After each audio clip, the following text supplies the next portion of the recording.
네, 인사드리겠습니다. 안녕하십니까. 네. 같이 기도 잠깐 먼저 드리고 성경 배우도록 하겠습니다. 우리 모두를 사랑하시는 하나님 감사합니다. 좋은 날씨, 좋은 아침에 이렇게 우리를 성경을 배우는 이 자리로 불러 모아 주신 것을 감사드립니다. 다 바쁘시고 또 여러 가지 분주한 일들이 있을 것인데 그 마음을 움직이게 해주시고 성경을 배울 수 있는 이곳에 올 수 있도록 도와주셔서 감사합니다. 모두에게 참 좋은 책인 이 성경을 이번 한 주간 5일 동안 성실하게 배울 수 있도록 여건과 환경을 마련해 주시기를 부탁을 드립니다. 한 분 한 분의 삶이 소중하고 한 분 한 분의 인생이 귀하기에 이 성경을 더욱 잘 배워야만 하는 우리에게는 성경이 꼭 필요합니다. 모두에게 유익한 시간이 되고 개인에게 축복의 시간이 되기를 하나님께서 도와주시기를 간구드리며 우리를 사랑하시는 예수님 이름으로 기도드립니다. 아멘. 네, 여러분 반갑습니다. 오늘 바깥 날씨 참 좋죠? 네, 참 괜찮은 날씨입니다. 그런데 이곳 강당 안 분위기도 오늘 날씨 못지않게 괜찮은 것 같아요. 자, 마주 보시고 우리 괜찮은 사람끼리 모였으니까 이렇게 인사하는 겁니다. 옆 사람에게 당신은 생각보다 괜찮은 사람이에요. 이렇게 인사를 한번 해보겠습니다. 네.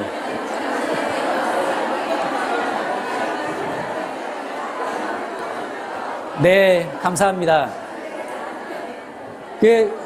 속이 없는 말 하려니까 좀 어색하죠? 좀 민망하실 거예요. 네. 우린 다 괜찮은 사람들입니다. 여러분 혹시 세 명의 에드워드라는 책을 읽어보신 적이 있습니까? 세 명의 에드워드. 벨기에라는 나라의 왕가를 다룬 이야기입니다. 어느 날 왕이 죽었습니다. 이제는 장남인 레이놀드 왕자가 왕위를 물려받을 차례였습니다. 그런데 동생 에드워드가 쿠데타를 일으켜서 자기가 왕이 되었어요. 하지만 형을 절대 죽이지 않기로 맹세합니다. 대신 감옥에 가둡니다. 그리고 그 감옥에다가 작은 창문 하나를 만들어줍니다. 그리고 그 감옥을 아담하게 살기 좋게 꾸며주죠. 그러고 나서 형에게 말합니다. 형이 원하면 언제든지 이 창문으로 나가셔도 돼요. 그러면 자유인이 되는 거예요. 하지만 문제는 이 창문이 아주 작다는 거였습니다. 그래도 방법이 없는 건 아니었죠. 몸무게를 많이 줄이면 빠져나갈 수가 있었습니다. 그렇습니다. 형 레이놀드는 뚱뚱했습니다. 그의 별명이 크라수스였는데 뚱보라는 뜻이었습니다. 그래도 자유를 얻자면 살을 빼야만 했어요. 그래야 창문을 나가니까. 왕이 된 에드워드는 신하들을 불러 모아놓고 이렇게 말합니다. 형이 만약 몸무게를 줄여서 저 창밖으로 나오게 된다면 나는 기쁘게 왕의 자리를 형에게 양보할 것이라고. 그러나 만일 형이 나오지 못한다면 자신의 몸무게 하나 조절하지 못하는 그런 사람을 어떻게 그에게 나라를 맡길 수 있겠는가. 그리고 매일매일 사람들을 시켜서 형에게 꼬박꼬박 상다리가 부러지도록 하루 3끼를 넣어주도록 했습니다. 그리고 형이 원하면 언제든지 간식을 풍성하게 먹을 수 있도록 배려도 해주었죠. 과연 어떻게 되었을까요? 1. 제대로 다이어트했다. 실패했다. 형 레이놀드는 끝내 감옥에서 나올 수가 없었습니다. 여러분, 이 레이놀드 왕자의 비극이 무엇일까요? 동생 에드워드에게 왕위를 빼앗겨서 감옥에 들어갔다는 것? 아닙니다. 한평생 탐식의 유혹을 이기지 못해서 탐욕의 감옥에서 살았다는 것이 비극이에요. 탐욕의 감옥. 자유를 얻기 위해서 조금만 노력하면 될 것을 그는 결국 스스로의 탐욕의 노예가 되어가지고 쓸쓸한 죽음을 맞이하게 됩니다. 자, 생각해 보십시오. 형 레이놀드의 탐욕이 도덕적이지 못한 탐심이었나요? 아닙니다. 그럼 다른 사람에게 피해를 주는 그런 탐심이었습니까? 그것도 아니에요. 그냥 소소한 탐심이었어요. 소소한 탐심. 맛있는 거 좀 더 먹고 싶은 욕심, 나름의 자유였습니다. 그게 뭐 그리 잘못됐을까? 하지만 별 문제 없는 것 같던 그 소소한 욕심이 하루하루 차곡차곡 쌓이다 보니까 나중엔 그를 영원히 가두어 버렸습니다. 진정한 자유와 멀어지게 만들었죠. 소소했지만 치명적이었던 겁니다. 여러분, 우리에게도 저마다의 탐심과 욕심이 있지 않습니까? 그리고 그것들은 사실 그렇게 나쁜 것들은 아닐 거예요. 좀 평범할 겁니다. 행복하게 살아보고자 나름대로 애쓰는 계획들일 겁니다. 어떤 면에선 나름의 자유예요. 그런데 문제는 그런 욕심들이 내가 아직도 경험해보지 못한 진정한 자유를 가로막고 있다는 겁니다. 진정한 자유, 그게 뭘까? 행복이라는 겁니다. 진짜 행복. 이 행복은요, 신혼 초기 3년의 행복에 비할 바도 아닙니다. 그리고 자녀를 낳았을 때 그 감격의 행복에 비할 바도 아니죠. 이 행복은 계속 마음에서 기쁨과 감사를 샘솟게 하는 그야말로 진짜 행복입니다. 그런데 우리의 소소한 욕심들이 이 행복을 얻을 수 있는 길을 턱 하고 가로막고 있습니다. 그러면서 이 욕심은 우리들에게 이렇게 말합니다. 난 좀 바빠서 그래. 난 좀 피곤해. 난 그런 거에 별 관심이 없어. 이건 내 안에 가득한 욕심을 방해받고 싶지 않아서 둘러대는 고상한 변명입니다. 그러면서 나를 계속 현실과 일상의 굴레에 묶어놓죠. 소소한 욕심들이. 그렇지 않습니까? 그 덕에 우리는 진정한 자유와 행복을 얻어보지 못하고 늘 갇혀 삽니다. 레이놀드처럼. 여러분, 제가 진심으로 간절히 부탁을 드립니다. 이번 한 주간 그 소소한 욕심들을 좀 내려놔 봤으면 좋겠습니다. 그 소소한 욕심들을 일주일, 아니 5일만 좀 절제해 봤으면 좋겠습니다. 그리고 이곳에 모여보는 거예요. 그래서 진정한 자유라는 것을 충분한 보상으로 한번 얻어보는 겁니다. 진정한 행복을 좀 얻어보자라는 얘기예요. 진리를 알지니 진리가 너희를 자유케 하리라. 이것이 이해되는 순간이 옵니다. 그 과정은 결코 어렵지가 않습니다. 마음을 좀 차분히 하고 5일 동안 소소한 욕심들보다는 성경을 배우는 쪽으로 좀 더 마음을 두다 보면 자연스럽게 이 성경이 이해되고 깨달아지며 아하 하게 됩니다. 너무나 다행인 건 이렇게 성경을 통해 얻게 되는 진정한 자유, 그에 대한 깨달음은 잠깐의 행복을 주는 것이 아니라 평생의 행복을 줍니다. 아니, 영원한 행복을 안겨다 주죠. 우린 바쁩니다. 우린 제법 피곤합니다. 그리고 우린 다 성경에 그렇게 꼭 관심이 있는 것만은 아닙니다. 그런데 그 어떤 소소한 욕심들 때문에 이런 핑계들을 대고 있지만 잠깐 좀 그 소소한 욕심들을 절제하고 성경을 좀 배워봤으면 좋겠습니다. 그런 식으로 우리처럼 며칠 동안 성경을 배운 사람들의 이야기가 요 성경 안에 나옵니다. 직접 찾아보겠습니다. 사도행전 17장입니다. 사도행전 17장입니다.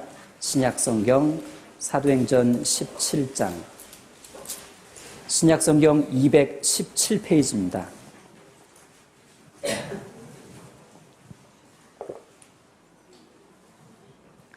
예, 사도행전 17장 11절과 12절을 11절과 12절을 같이 읽겠습니다.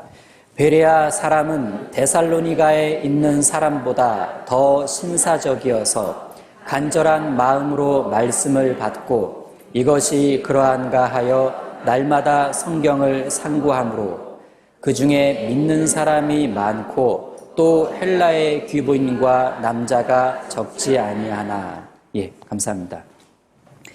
베레아 사람은 이렇게 시작합니다. 화면에 옮겨놨습니다. 베레아 사람은, 베레아는 도시 이름입니다. 과거 로마 시대 마케도냐의 한 도시였습니다. 이 도시 사람들이 어느 날 성경을 접한 이야기가 소개되어 있습니다. 우리와 좀 비슷하죠. 번영했던 도시 베레아. 이 도시 사람들은 결코 한가한 사람들이 아니었습니다. 바빴습니다. 분주했습니다. 그러던 중에 우연히 찾아온 성경을 배울 수 있는 기회를 놓치지 않았다는 게 주목할 만합니다. 이들은 왜 바빴는데도 성경 공부할 수 있는 기회를 붙잡았을까? 성경을 배워보는 일을 중요한 일이라고 여겼기 때문에 그렇습니다. 여러분, 성경을 배우는 일은 중요한 일입니다. 그래서 이들은 일상의 분주한 일, 급한 일들을 잠깐 뒤로 하고 아주 중요하다고 여긴 성경을 배우는 일을 시작하게 됩니다. 그래서 마침내 좋은 결과를 얻었습니다. 그들 마음에 큰 기쁨을 얻게 되죠. 아주 소중한 것을 깨달았습니다. 성경을 배우는 일은 참 잘한 일이었던 거예요. 그들은 성경 앞에서 배울까 말까 해서 지혜로운 선택을 한 사람들이었습니다. 그런데 여기서 눈길을 끄는 단어가 있습니다. 베레아 사람은 데살로니가에 있는 사람보다 더 신사적이어서, 신사적이다. 쉽게 말하면 겸손하고 열린 마음을 말합니다. 겸손하고 열린 마음을 가진 사람을 어머, 신사적이네요. 여러분들처럼. 이들은 겸손하고 열린 마음으로 성경을 배우기 시작했으니 성경 배우기에는 딱 좋은 마음을 가진 거예요. 그래서 두 가지 좋은 현상이 나타났습니다. 첫 번째,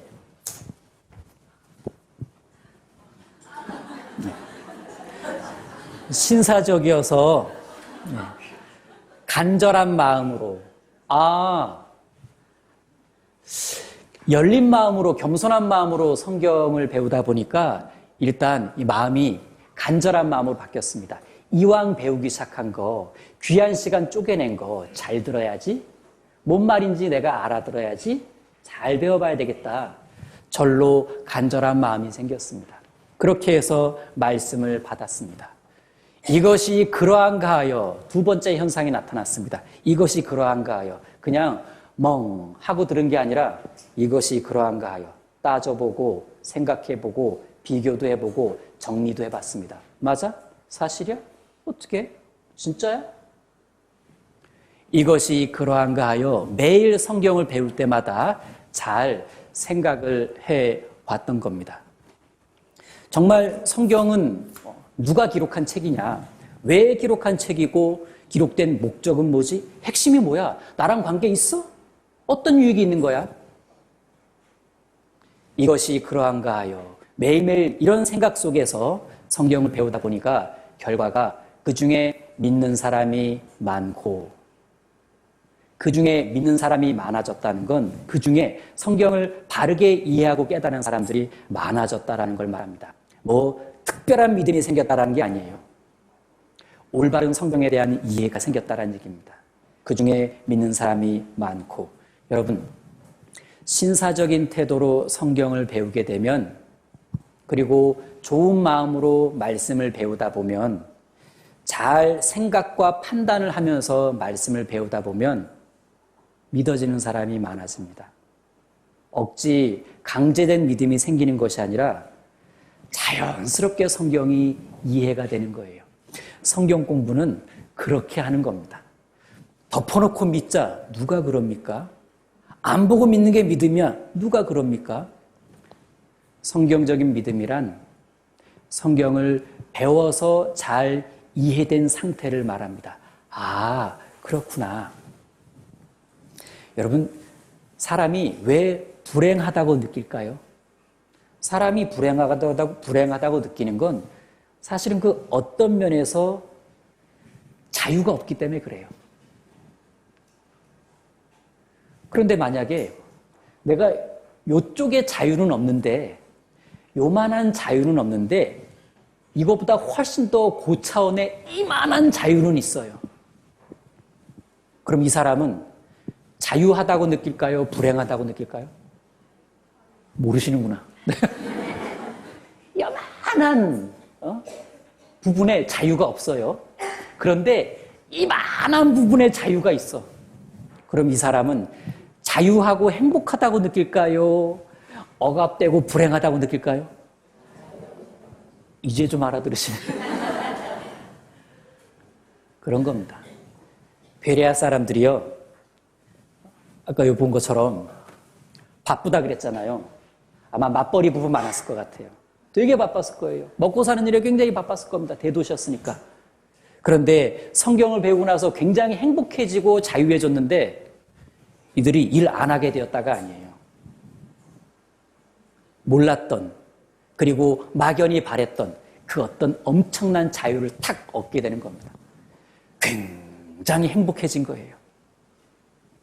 베레아 사람들이 이걸 얻은 거죠. 여러분, 우리는 어떻습니까? 우리 역시 우연찮은 기회로 모였습니다. 그런데 특별한 기회죠. 5일 동안 뭔가를 집중해서 배워본다는 것도 특별한 기회인데 하필 성경을 제대로 배울 수 있는 기회니까 더더욱 흔치 않는 기회입니다. 여러분은 정말 땡 잡으셨어요. 엄청 특별한 기회를 얻으신 겁니다. 그래서 내가 기왕에 이렇게 이 자리에 앉았으니 그래, 시작이 반이다. 오늘 한번 잘 들어보고 내가 좀 더 일정을 잘 조절해서 그래, 시작을 했으니 끝은 봐야겠지? 해서 월 찍고 화 찍고 수, 목, 금 잘 참석해서 여러분 제발 진정한 자유와 소중한 행복을 모두가 다 얻으셨으면 좋겠습니다. 여러분, 우리가 펼쳐본 이 성경은요, 상당히 특별한 책입니다. 베레아 사람들이 배웠던 성경이나 우리가 지금 배워볼 이 성경이나 동일한 성경입니다. 이 성경은 상당히 특별한 책인데 뭐 분량 면에서 치면 1800페이지밖에 안 돼요. 양에서 치면 뭐 그렇게 특별한 책은 아닙니다. 왜 특별하냐? 권위가 높기 때문에 그래요. 권위가 높기 때문에. 여러분이 인정하고 싶든 인정하고 싶지 않든지 간에 성경의 권위와 비교될 만한 책은 지구상에 존재하지 않습니다. 인류 역사가 입증을 해줍니다. 사실 우리는 이 성경이 특별한 권위가 있는 것처럼 애써서 막 장황하게 설명할 필요가 없습니다. 왜냐하면 성경은 그 자체로도 아무도 허물 수 없는 권위를 이미 가지고 있기 때문에 그렇습니다. 과거에 성경의 권위를 무너뜨리려고 성경을 없애려고 했던 수많은 사람들이 등장했습니다. 그런데 다 이름 없이 사라졌어요. 남은 건 더 우뚝 솟아 높이 솟아오른 성경, 이 성경의 권위입니다. 이 성경이 상당히 특별한 책인 이유는 여러분, 요 자그마한 책이요, 참 고생을 많이 한 책입니다. 고생 많이 한 사람 좀 특별하죠. 이 성경책은 참 고난을 많이 겪은 책이에요. 많은 이들이 이 성경책을 공격했습니다. 공격에 실패하니까 이젠 핍박을 했습니다. 하지만 이 성경은 공격받을수록 핍박받을수록 희한하게 더욱 생명력 있게 전파되었고 더 확실하게 보존되어 오게 됩니다. 그래서 이 책을 이렇게 말합니다. 불멸의 책이다. 사라지지 않는다라는 뜻입니다. 이 불멸의 책이 지금 우리 눈앞에까지 와 있습니다. 그냥 2, 3만 원짜리 책이 아니에요. 그러니 불멸의 책을 배워보는 이번 한 주간, 이 5일이 상당히 의미 있는 시간일 수밖에 없습니다. 여러분 사실 성경 배우는 시간이요. 남북 정상회담보다 더 특별한 시간이에요. 모르셨죠? 대통령을 만나는 시간보다 더 중요한 시간이고 나폴레옹을 만나는 것보다 더 위대한 시간이 성경을 만나는 시간입니다. 여러분은 어쩌면 이번 한 주간 가장 놀라운 분을 이 성경 속에서 만나보게 될지도 모릅니다. 성경이 무엇보다 특별한 책인 이유가 있습니다. 여러분, 불행하다고 생각하는 사람들이, 이젠 인생에 답이 없다고 생각하는 사람들이, 삶의 의미를 되찾고 싶어하는 사람들이 여기서 해답을 얻었어요. 여기서. 그럼 이거 특별해요? 안 특별해요? 특별하죠. 여러분 솔직히 뭐 어떤 건 뭐 있어도 그만 없어도 그만 뭐 이런 게 대부분입니다. 그런데 행복이라는 주제는 그렇지 않잖아요. 행복 뭐 있어도 그만 없어도 그만이에요? 우린 다 행복에 목마르잖아요. 여러분은, 저를 포함한 여러분은 다 행복에 목마릅니다. 행복은 우리에게 포기할 수 없는 것이며 우린 이 행복을 꼭 얻고 싶어 합니다. 삶에 있어서 가장 필요한 게 뭐냐라고 했을 때 행복이에요. 개인의 행복, 가정의 행복. 이번 한 주간 이 행복을 목표로 한번 성경 속으로 들어가 보는 겁니다. 어떻게 한번 해보시겠어요? 해보시겠습니까? 자, 해보시자고 했으니까 손을 딱 올려보세요. 제가 하나 둘 셋 하면 아자 하는 거예요. 하나 둘 셋 아자. 오, 세다. 예. 자, 오늘 배울 성경 공부의 주제입니다. 자, 보세요. 오늘의 주제입니다. 같이 한번 따라 읽어주겠습니다. 시작. 성경은 정말 놀라운 책이다. 이렇게 읽어도 잘하시는데 더 잘 읽으시는 방법이 있어요. 이 놀자에다가 힘주는 거예요. 성경은 정말 놀라운 책이다. 제가 1, 2, 3분단 따로 해볼게요. 어느 분단의 놀자가 제일 좋은지. 자, 1분단 시작! 성경은 정말 놀라운 책이다. 오, 80점. 네. 자, 2분단 준비 시작! 성경은 정말 놀라운 책이다. 82점. 네. 자, 3분단 네, 3분단 준비 시작! 성경은 정말 놀라운 책이다. 우와! 83점. 네. 네. 여러분, 오늘 주제 어렵지 않습니다. 성경은 정말 놀라운 책입니다. 뭐 성경 강연에 와서 성경을 배워본다 그러니까 야 보나마나 가서 성경 몇 구절 얘기해주고 믿으세요 그러는 거 아니야? 예, 그런 거 아닙니다. 여러분 오늘 성경 내용을 같이 배우면서 그냥 성경을 이렇게 공부를 즐기시면 돼요. 확 믿어버리라는 것이 아니라 예, 그냥 어느 정도 공감만 하시면 돼요. 어떤 공감? 성경은 배워보니까 정말 놀라운 책인 것 같기는 해. 요 정도. 그래서 부담 가지지 마시고 편안한 마음으로 이 강연의 내용을 즐기시면 됩니다. 이렇게 성경을 배우다 보면 졸릴 때가 있어요. 또 빡빡하게 이렇게 모여있기 때문에 틀림없이 이제 좋으시는 분이 있는데 여러분 부탁드리는데 옆에서 누가 좋으시면 깨우지 좀 마세요. 졸릴 땐 그냥 이렇게 주무시게 놔두세요. 빨리 자야 빨리 깨요. 그리고 2시간 내내 주무시는 분 못 봤어요. 이런 의자에서 2시간 못 주무세요. 잠시 힘이 들면 모를까. 그러니까 그냥 때 되면 깨니까 이렇게 방해하지 마시고 이렇게 그냥 이렇게 놔두시고 그다가 귀에요 이렇게 딱 와닿는 단어가 지나갈 때 탁 깨요. 그때부터 이제 와 들어가는 거예요. 예. 그래서 졸린 분은 살짝 주무셔도 좋겠다라는 생각이 듭니다. 그리고 이렇게 들으시면서 성경은 정말 놀라운 책이다라는 쪽으로 공감하자고 했으니까 예, 그냥 가벼운 추임새 정도 넣으시면 좋습니다. 이런 거죠. 아, 오, 와. 이 3가지만 하시면 돼요. 자, 따라해 보겠습니다. 아, 오, 와, 아, 오, 와.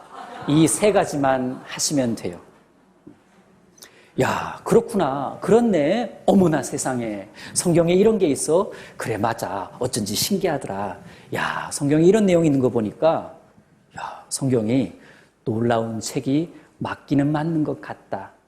그럼 오늘 진짜 잘 배우신 거예요. 자, 그럼 성경이 정말 놀라운 책인 이유가 있습니다. 성경은 그 자체로 놀라운 책입니다. 보세요. 크게 3가지 이유가 있습니다. 성경 자체가 인류에게 미친 영향력이 있는데 성경이 인류에게 미친 영향력을 보면 성경은 정말 놀라운 책이에요. 그리고 성경은 독특하게 기록되었는데 성경의 독특한 기록을 이렇게 보게 되면 야, 성경은 정말 놀라운 책이에요. 그리고 성경은 기가 막히게 보존되어 왔습니다. 성경의 기가 막힌 보존의 역사를 공부해 보게 되면 예, 성경은 정말 놀라운 책이라는 것을 공감하시게 될 겁니다. 성경이 놀라운 책인 이유 첫 번째, 성경이 인류에게 미친 영향력 때문이라고 말씀드렸습니다. 성경이 인류에게 미친 영향력. 여러분, 성경이 인류에게 영향을 미쳤다. 성경은 책입니다. 그러니까 책의 영향력을 말한 거예요. 책의 영향력을요, 숫자로 가늠해 볼 수 있는 방법이 있습니다. 책의 영향력을 숫자로 가늠해 볼 수 있는 방법은 책의 발행 부수와 번역 본수와 판매 부수를 보면 돼요. 많이 발행되었다, 많이 번역되었다, 많이 판매되었다면 영향력이 큰 거예요, 작은 거예요? 큰 거예요. 맞습니다. 그런 식으로 볼 거예요. 보세요. 성경의 발행, 번역, 판매의 역사를 살펴보면 야, 영향력 크네? 라는 걸 알 수 있습니다. 보통 책의 발행과 번역 수명이 있어요. 이게 책의 평균 수명이라고 이야기하는데 일반 책의 평균 수명은 20년이라고 합니다. 그 말은 20년 동안 발행되거나 번역되고 나면 그 이후엔 추가 발행이나 번역이 잘 안 된다는 뜻이에요. 보통 책의 평균 수명은 20년. 그런데 성경은요, 수명이 없어요. 그 말은 성경은 끊임없이 발행되어져 왔고 지금도 끊임없이 전 세계로 번역되어 나가고 있으며 지금도 계속해서 많은 판매를 이루고 있다는 얘기입니다. 성경은 누가 이야기하는 것처럼 영원한 베스트셀러입니다. 수명이 없어요. 성경의 발행 부수를 보겠습니다. 성경은 전 세계적으로 매년 1년에 6억 권 가까이 발행됩니다. 몇 권요? 600권이 아니고 6억 권. 지구상에 존재하는 책들 중에 이렇게 어마어마하게 매년 발행되는 책이 성경 말고 있냐라고 했을 때 없다가 답입니다. 확인해 보시면 돼요. 국내 상황만 보더라도 1883년부터 우리말 성경이 처음 나온 이후로 약 130여 년 동안 대한성서공회에서 발행한 성경만 해도 2억 부가 넘어요. 여기에 점자나 전도지를 포함하면 14억 부가 넘습니다. 14억 부, 경이로운 숫자죠. 그런데 이건 국내 발행 부수만을 계산한 거고요. 전 세계적으로는 한 해 1년에 몇억 건이라고요? 6억 건이라고요. 6억 권.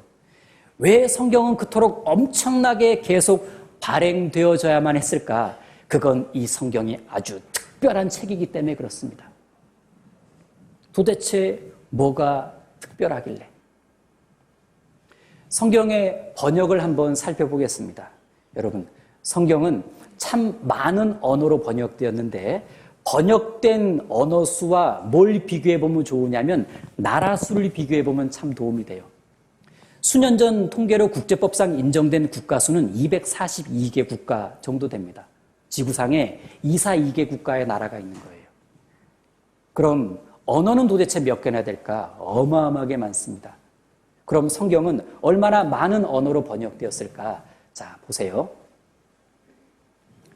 2005년도 통계를 보게 되면 성경은 2377개 언어로 번역됩니다. 그리고 시간이 좀 지나서 2012년이 되면 성경은 2551개 언어로 번역돼요. 자, 시간이 좀 더 지나면 2015년 가면요. 이제 성경은요. 거의 3000개에 육박하게 됩니다. 2935.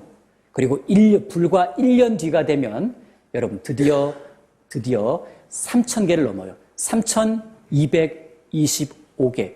그럼 지난해 2017년 12월 통계는 얼마 정도 될까? 3324입니다.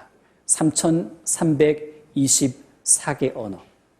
나라 수가 242개 국가라고 했으니까 나라 수의 14배에 해당하는 언어의 수로 성경이 번역되었습니다. 그 증가 추이를 보게 되면 이래요. 2005년부터 2017년까지 2300개에서 3324개. 과연 멈출 것인가? 절대 그렇지 않습니다. 언어 수가 7, 8천 개가 넘어요. 계속 번역됩니다. 그럼 이렇게 번역을 많이 해 놓으면 뭐 거의 다 된 거 아닙니까? 천만의 말씀. 아직도 자기가 사용하는 말로 된 성경을 읽지 못한 소수의 사람들이 있는데 지구상의 2%의 사람들입니다. 98%의 사람들이 자기가 사용하는 말로 쓰여진 성경을 보고 있습니다. 아유, 2%는 좀 부족해도 돼요. 98%나 됐는데 그러지가 않아요. 왜? 그 2%의 사람도 하나님 형상대로 지음받은 인간이잖아요. 사람이라면 성경을 읽을 수 있는 권리, 특권이 있습니다.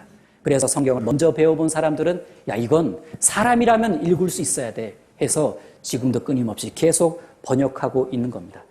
이 성경 번역을 다른 번역 책들과 비교해보면 더 놀랍습니다.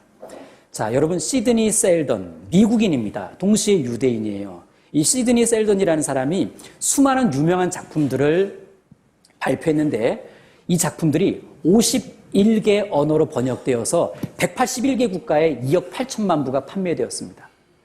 여러분, 51개의 언어로 어떤 책이 번역되었다는 건 그 책의 영향력이 상당하다는 겁니다.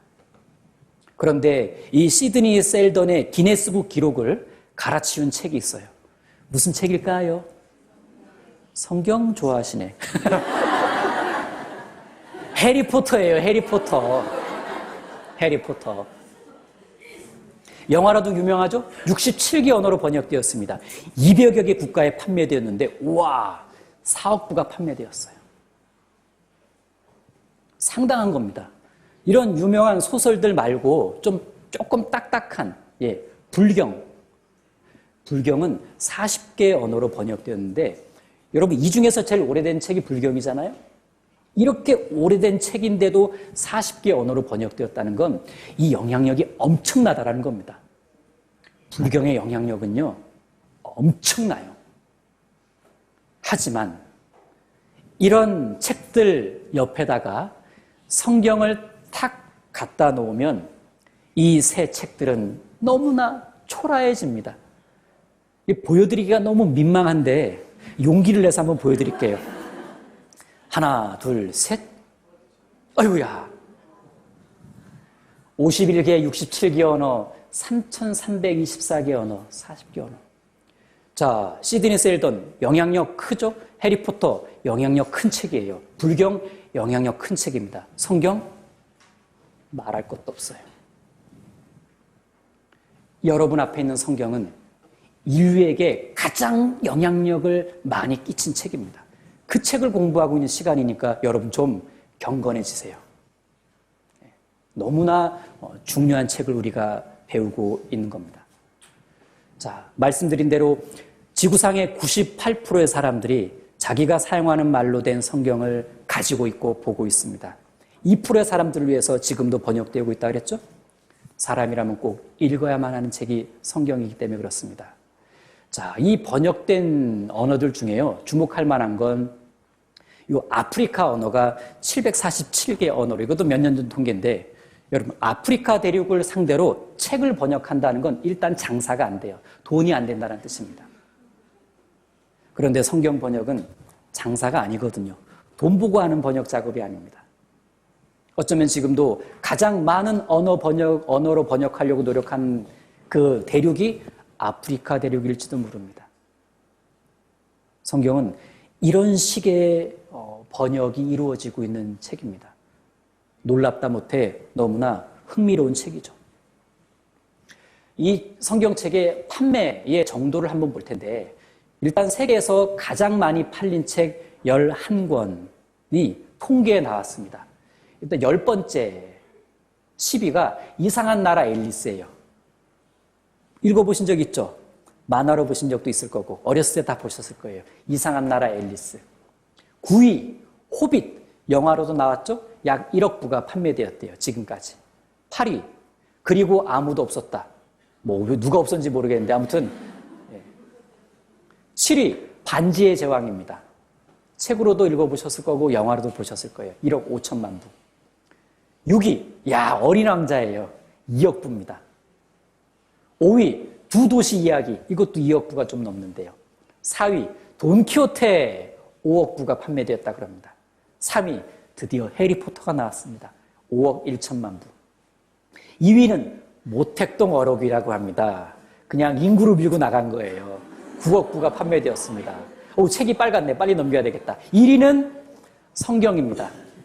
약 60억 부 이상 추정. 최소치예요. 지구상의 인구가 대략 70억이라 그러면 좋게 넘습니다. 지금 보면. 그러니까 이렇게 많이 발행, 번역, 판매된 책이 성경 말고 있냐? 없습니다. 그러니까 성경은 인류에게 미친 영향력은 어마어마하며 특별하며 그런 성경책은 참 놀라운 책인 것이 맞습니다.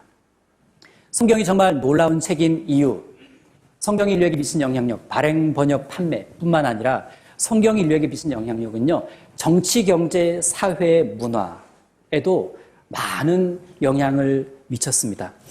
만일 성경이 없었더라면, 이렇게 가정하고 생각을 해보겠습니다.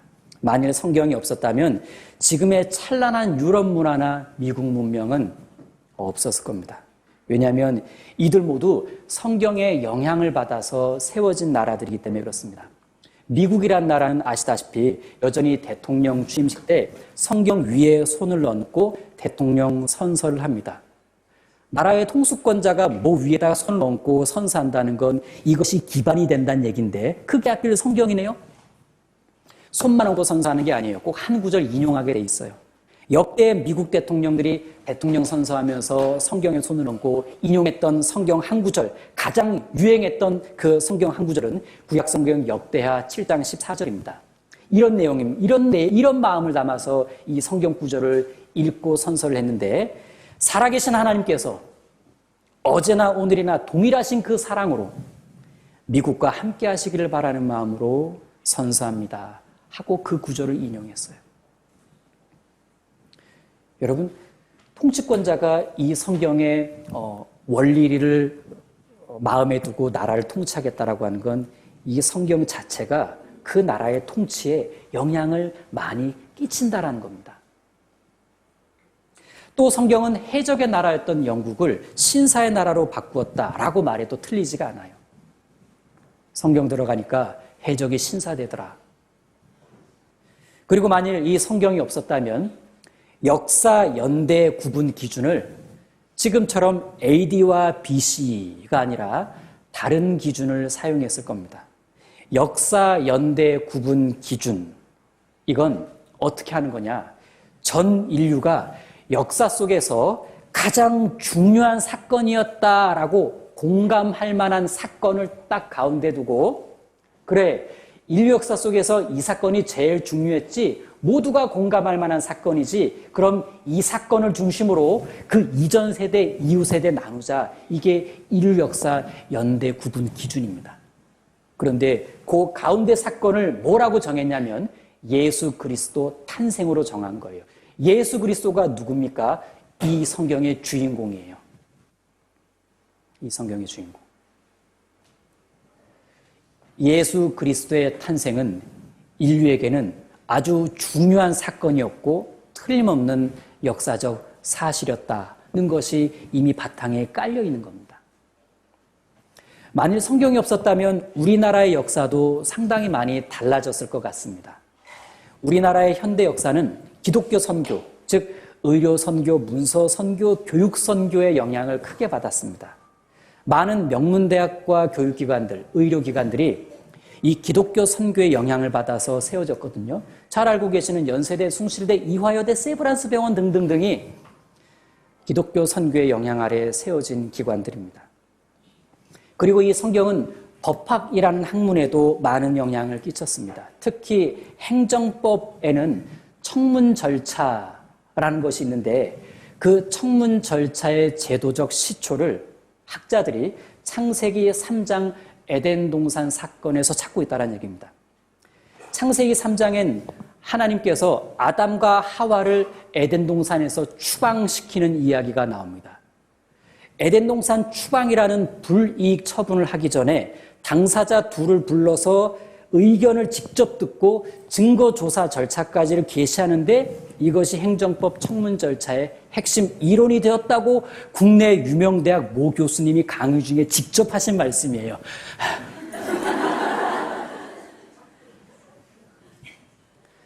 행정법의 큰 주제 중에 하나가 행정계획이라는 겁니다. 우린 다 행정계획 아래서 살아가고 있어요. 이 행정계획의 제도적 시초를 창세기에 나오는 요셉의 행정계획으로 보고 있습니다. 창세기에 요셉이라는 사람이 나옵니다. 이 사람이 어느 날 이집트라는 나라에서 총리가 돼요. 총리가 되어서 이후에 벌어질 7년 풍년과 7년 흉년을 대비해서 토지법을 제정하고 그 이후에 국유지에서 나오는 곡식의 5분의 1을 국세로 걷어들여서 전국 주요 도시에 곡식 창고를 만든 다음에 7년 풍년 때 얻은 그 국세들을 다 몰아놓고 7년 흉년이 다가올 때 그것을 지혜롭게 딱 분배했는데 이웃 나라에도 팔아먹었어요. 그래서 역사 속에서 이때 이후로 애굽, 이집트란 나라가 강대국으로 급부상하게 됩니다. 기가 막힌 행정계획이었죠. 여러분, 법학자들이 뭐가 부족해서 성경 펼쳐봅니까? 성경엔 인간 사회를 가장 공정하고 가장 공평하게 하는 그 어떤 핵심 원리가 담겨있기 때문에 그래요. 그걸 인정하는 겁니다. 특별하죠. 성경은 참 놀라운 책입니다. 신약 성경의 마태복음은 영국 법정에서 법적 효력을 가진 적도 있습니다. 그리고 이 성경에 나오는 주인공 이름을 가지고 법 이름을 만든 경우도 있어요. 선한 사마리아인법. 들어보셨습니까? 선한 사마리아인법. 사고가 났을 때 선한 의도로 도와주려다가 실수를 하게 되면 어떤 소송에 휘말리는 경우가 있었는데 선한 의도로 도와주려다가 실수한 그 사람을 보호해주는 법인데 착하지 않냐. 그래서 성경 누가복음에 나오는 선한 사마리아인의 정신을 담아가지고 붙인 법 이름이 선한 사마리아인법입니다. 성경은 이렇게 정치, 경제, 사회, 문화 어떤 법의 분야에도 많은 영향을 미쳤는데 인류가 위대한 발견을 하는 데에도 큰 영향을 미쳤습니다. 여러분, 위대한 발견 참 많습니다. 그런데 성경과 연관된 위대한 발견이 적지가 않아요. 중동 페르시아만 유전을 개발해서 최고의 재력가가 된 록펠러, 그의 일화를 보게 되면 이렇게 나와 있습니다. 내가 어느 날 창세기 14장 10절을 읽었다. 이렇게 나와 있었다. 시딤 골짜기에는 역청구덩이가 많은지라. 이 말씀에 힌트를 얻고, 그래, 시딤 골짜기, 역청구덩이 뭐냐? 역청이 뭐냐? 아스팔트 찌꺼기 아니냐? 석유 찌꺼기 아니냐? 그게 아스팔트죠? 역청구덩이가 많다는 건 그 밑에 석유가 많다라는 거예요. 그래, 시딤 골짜기만 찾아내면 되겠다 해서 많은 투자를 해서 드디어 시딤 골짜기를 찾아내고 거기서 엄청난 유전지대를 발견하고 검은 황금의 소유자가 재벌이 된 겁니다. 여러분, 이거 잘 알려진 유명한 일화입니다. 그리고 나서 록펠러가 세운 회사가 스탠다드 오일 컴퍼니라는 회사인데 그 회사 직원들은 성경을 즐겨 읽는데요. 회장님처럼 되고 싶어서. 우리도 잘 읽으면 부자 될 거야. 1850년경 영국의 산부인과 제임스 심프슨이라는 사람이 있었습니다. 산부인과 의사인데 이 사람이 어느 날 창세기 2장 21절을 읽다가 깊은 생각에 잠깁니다. 우리도 따라해 볼 건데 뭐가 필요하냐면, 자, 이렇게 생각해 보세요. 자, 저를 따라해 볼게요. 나는 의사다. 네, 의사다라는 생각에서 이 구절을 읽으면 이 구절이 이렇게 읽힐 수도 있어요. 찾아보겠습니다. 창세기 2장 21절입니다.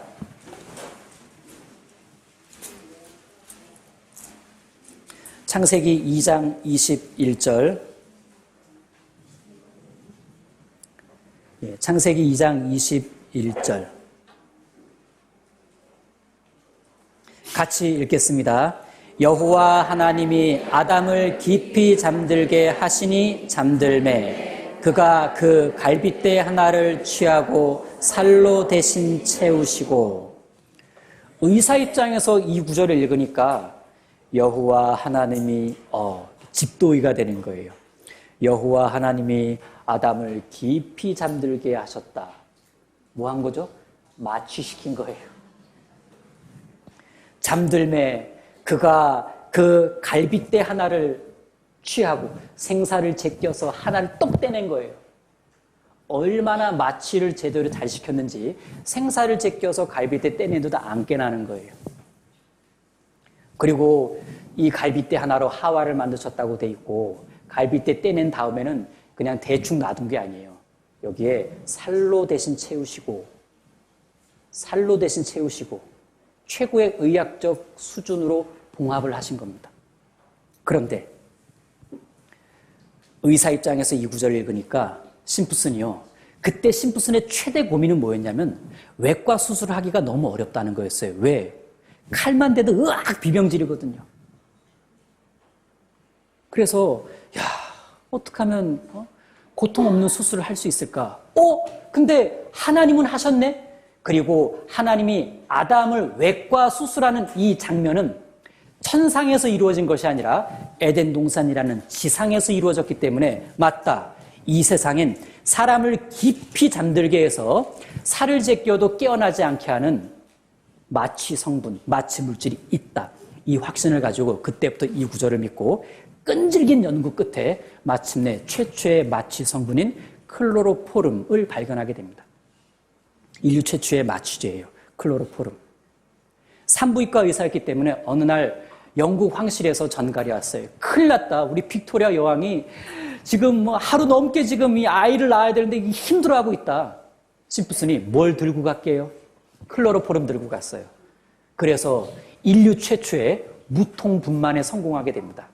영국 빅토리아 여왕 무통분만 1호.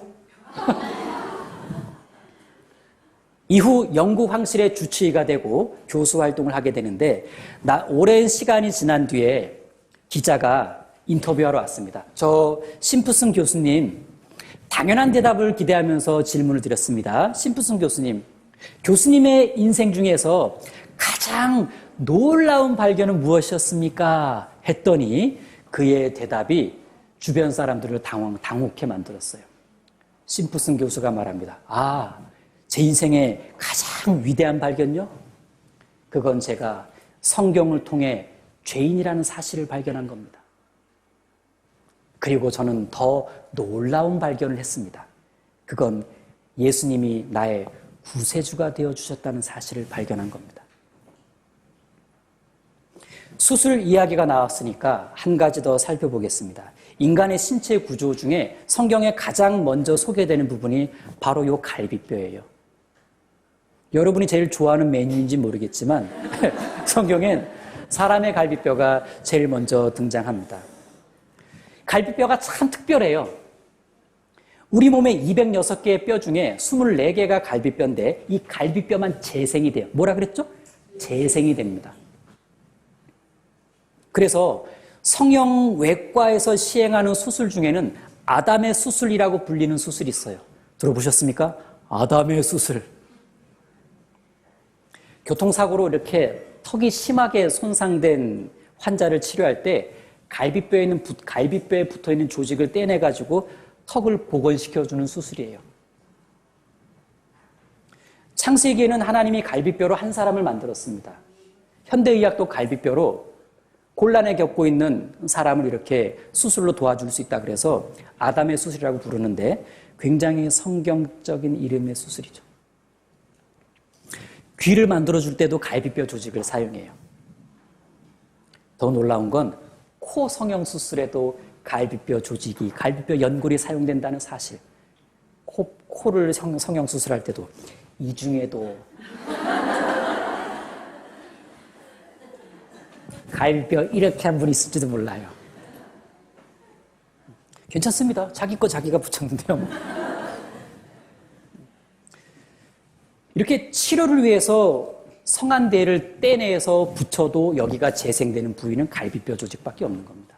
참 신기하게 만들었어요. 갈비뼈를. 여러분, 우리 몸에 수술을 하고 나면 그 몸속에 빈 공간이 생긴다고 하는데 놔두면 세포가 괴사해서 결국 그 사람 죽게 된대요. 그러니까 뭘 채워야 되는데 여기 기가 막힌 표현이 나왔잖아요.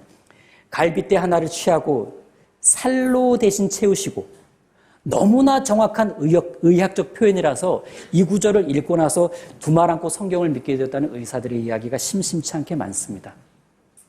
기가 막힌 표현이죠. 자, 1800년대 초 바다 선원이었던 매튜 마울이라는 사람은 어느 날 시편 8편 8절을 읽다가 어떤 확신을 갖게 됩니다. 뭔 확신을 했는지 한번 보겠습니다. 시편 8편 8절입니다.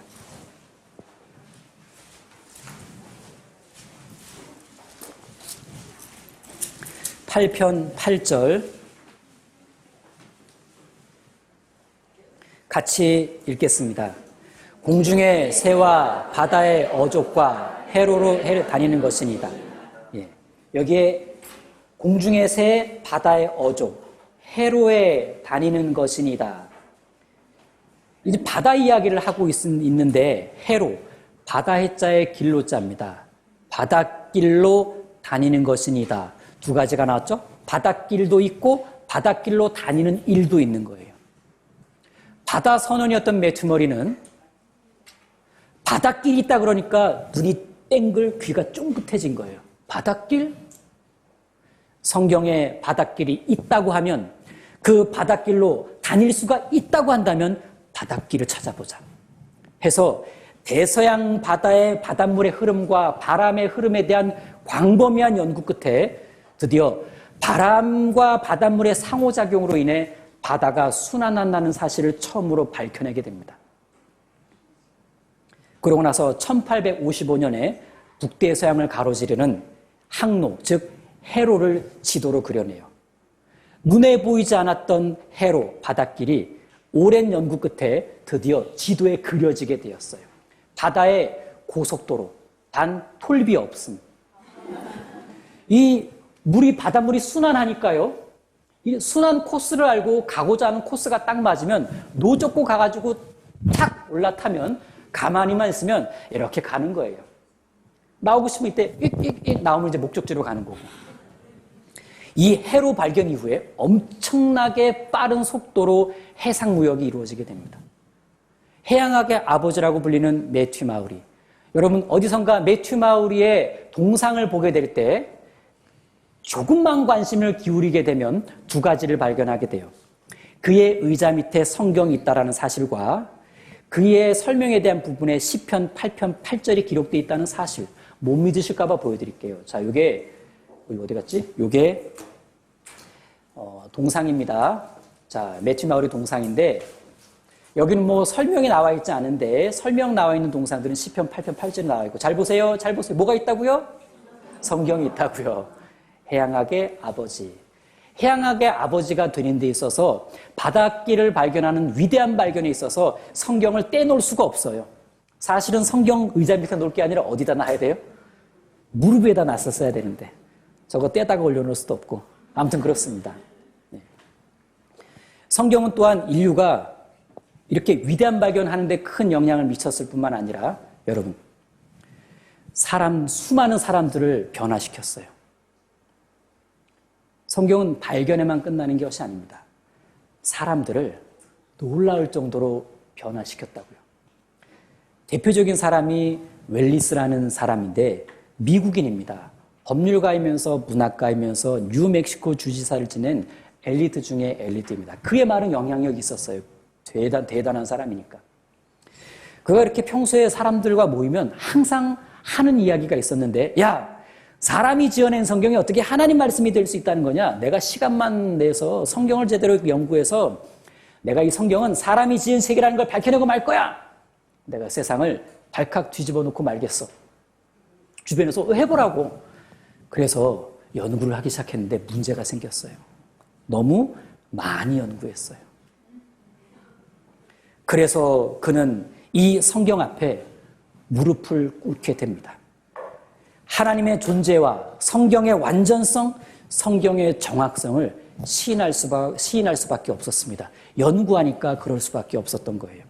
결국 그는 하나님을 믿게 됩니다. 그가 이 성경의 진리라는 것을 발견한 후에 가장 심혈을 기울여서 가장 먼저 쓴 책이 그 유명한 벤허라는 작품입니다. 벤허. 영화를 통해서 불후의 명작으로 세상을 감동시킨 벤허. 아카데미 11개 부문을 휩쓸었던 그 벤허는 이러한 배경으로 탄생한 겁니다.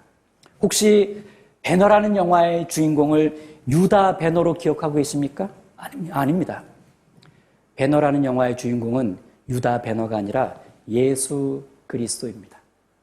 그런데 이 벤허라는 작품이 정말 대단한 작품인 이유는 성경과 하나님을 모르는 사람들에게는 유다 벤허로 스토리를 풀어가요. 그리고 성경과 하나님을 아는 사람들에게는 예수 그리스도로 스토리를 풀어갑니다.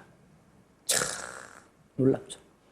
결국 이 웰리스라는 사람이 벤허라는 작품을 통해서 모든 사람들에게 꼭 알려주고 싶었던 사실은 예수 그리스도께서 죄인을 구원하셨다라는 사실이었습니다. 우리나라에도 성경을 통해서 인생이 확 달라진 사람들의 이야기가 참 많습니다. 1900년대 초 유명한 깡패였던 김익두라는 사람이 있었습니다. 한 번쯤은 들어보셨을 거예요. 이 김익두가 얼마나 사람들에게 행패를 부리고 다녔는지 하나님을 안 믿는 사람들도요, 시장 갈 때 오 하나님 하고 기도했대요. 오 하나님 제발 김익두하고만은 마주치지 않게 해주세요. 그 정도로 이 행패를 많이 부렸는데 이렇게 했던 김익두가 어느 날 성경을 완전히 믿고 확 변하게 됩니다.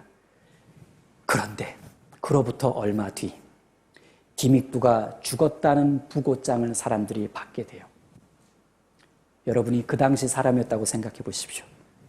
김익두의 부고장을 받았어요. 마음이 슬플까요? 기쁠까요? 기쁘다고 하자니 양심이 좀 그렇고, 슬프다고 하자니 거짓말하는 것 같고, 만감이 교차했을 겁니다. 김익두가 죽었대. 최근에 예수쟁이 됐다는데. 장례식이 시작되었고 어마어마한 사람들이 모여들었습니다. 이거 뭐 애도하려고 모여들었는지 축하하려고 모여들었는지 모르겠는데 장례식이 쫙 진행되고 있는데 갑자기 죽었다던 김익두가 촥 제끼고 나타났습니다. 사람들이 깜짝 놀랐어요. 으아! 그때 김익두가 말합니다. 여러분, 과거의 김익두는 죽었습니다. 저는 성경과 그리스도 안에서 다시 태어났습니다. 이렇게 성경은 한 사람의 인생도 확 바꿔놓을 수 있는 엄청난 영향력을 가졌다는 사실. 자, 그래서 보세요. 성경이 인류에게 미친 영향력을 보면 성경은 정말 놀라운 책입니다. 그리고 두 번째, 성경의 독특한 기록을 보면 성경이 정말 놀라운 책이라는 거 공감하실 수 있습니다. 여러분, 이 성경은 참 독특하게 기록되었습니다. 어떻게 기록되었는지 한번 보시겠습니다. 지금이 2018년입니다. 성경은 지금으로부터 3,500년 전에 처음 기록되기 시작합니다. 되게 오래전에 기록되기 시작했죠. 이 당시는 중국 역사로 치면 은나라입니다. 이때부터 기록되기 시작해서 언제 기록이 완성되냐면 지금으로부터 1900년 전에 완성이 됩니다. 1900년 전 한반도 상황은 초기 고구려 시대이고 주몽이라는 사람이 나라 세워보겠다고 활 쏘고 돌아다니던 시절입니다. 무슨 뜻이냐면 되게 오래전이라는 거예요. 성경은 정말 오래전에 기록되기 시작해서 아주 오래전에 완성된 책입니다. 기록된 기간도 1600년이나 되니 아주 오랫동안 기록된 책입니다. 우리가 이 오랫동안 기록된, 오래전에 기록되어서 오래전에 완성된 이 책의 번역본을 보고 있는 거예요. 번역본을. 참 특별한 책을 보고 있는 거죠. 자, 이 중에서 1100년 동안 기록된 성경을 구약 성경이라고 부르고 39권입니다. 그리고 그 이후에 잠깐의 공백기 이후에 약 100여 년 동안 기록된 성경을 신약 성경이라고 부르는데 27권입니다. 합이 66권인데 성경은 이렇게 한 권 한 권 1600년 동안 기록되면서 마치 퍼즐 조각 맞춰져 가는 것처럼 완성되어져 갑니다. 마지막 66번째 성경이 완성되기 전까지는 성경은 미완성이었다. 이렇게도 말합니다. 완성된 성경을 위해 1600년이 필요했다라는 사실. 그리고 그렇게 완성된 성경을 우리가 보고 있다라는 더 놀라운 사실. 이렇게 해서 성경을 한 권 한 권 기록했는데 1600년이 걸렸으니까 확실한 건 한 사람이 기록할 수는 없다라는 거예요. 1600살을 살 수는 없으니까. 여러 명이 기록했겠죠? 예. 1600년 동안 40여 명의 사람들에 의해 기록되게 됩니다. 이 40여 명이 서로 다른 대륙에서 흩어져 살았고 긴 세월을 흩어져 살았기 때문에 사용하는 언어도 달랐을 거예요. 그들은 각기 사용하는 언어로 성경을 기록했고 그리고 그들이 긴 시간 흩어져 살았기 때문에 그들의 사회적 신분 또한 달랐어요. 어떤 사람은 왕이었고 어떤 사람은 군인이었고 어떤 사람은 어부였어요. 그건 뭘 말하냐? 학력 수준도 달랐을 거란 얘기입니다. 그런데 신기한 건 생활 수준과 학력 수준이 다를 수밖에 없는 이 66권의 성경이 희한하게 한 군데 모아보니까 첫 번째 1권부터 마지막 66권이 누가 뭐래도 시리즈였다라는 거예요. 시리즈. 서로 연결이 되어 있었다는 얘기예요. 성경을 기록했던 기자들은 서로 연결되어 있지 않았어요. 그런데 성경 자체의 내용들은 연결되어서 기록되었습니다. 그 내용이 통일적이며 하나의 주제를 가지고 있고 연속된 이야기의 흐름으로 돼 있으니 이건 이 40여 명을 어떤 한 존재가 치밀하게 통제했다라는 사실입니다. 특별히 1600살의 나이를 고려하지 않아도 되는 어떤 특별한 신적 존재가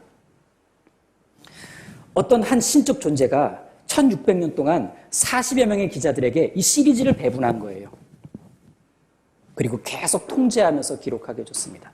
도대체 이 고도의 지적 존재, 그분은 도대체 누구일까?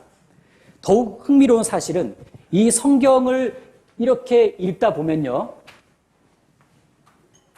처음 기록된 이 성경부터 마지막에 기록된 성경까지 특이한 현상이 나타나는데 여기서 성경 기자가 성경을 기록할 때 그냥 기록한 게 아니에요.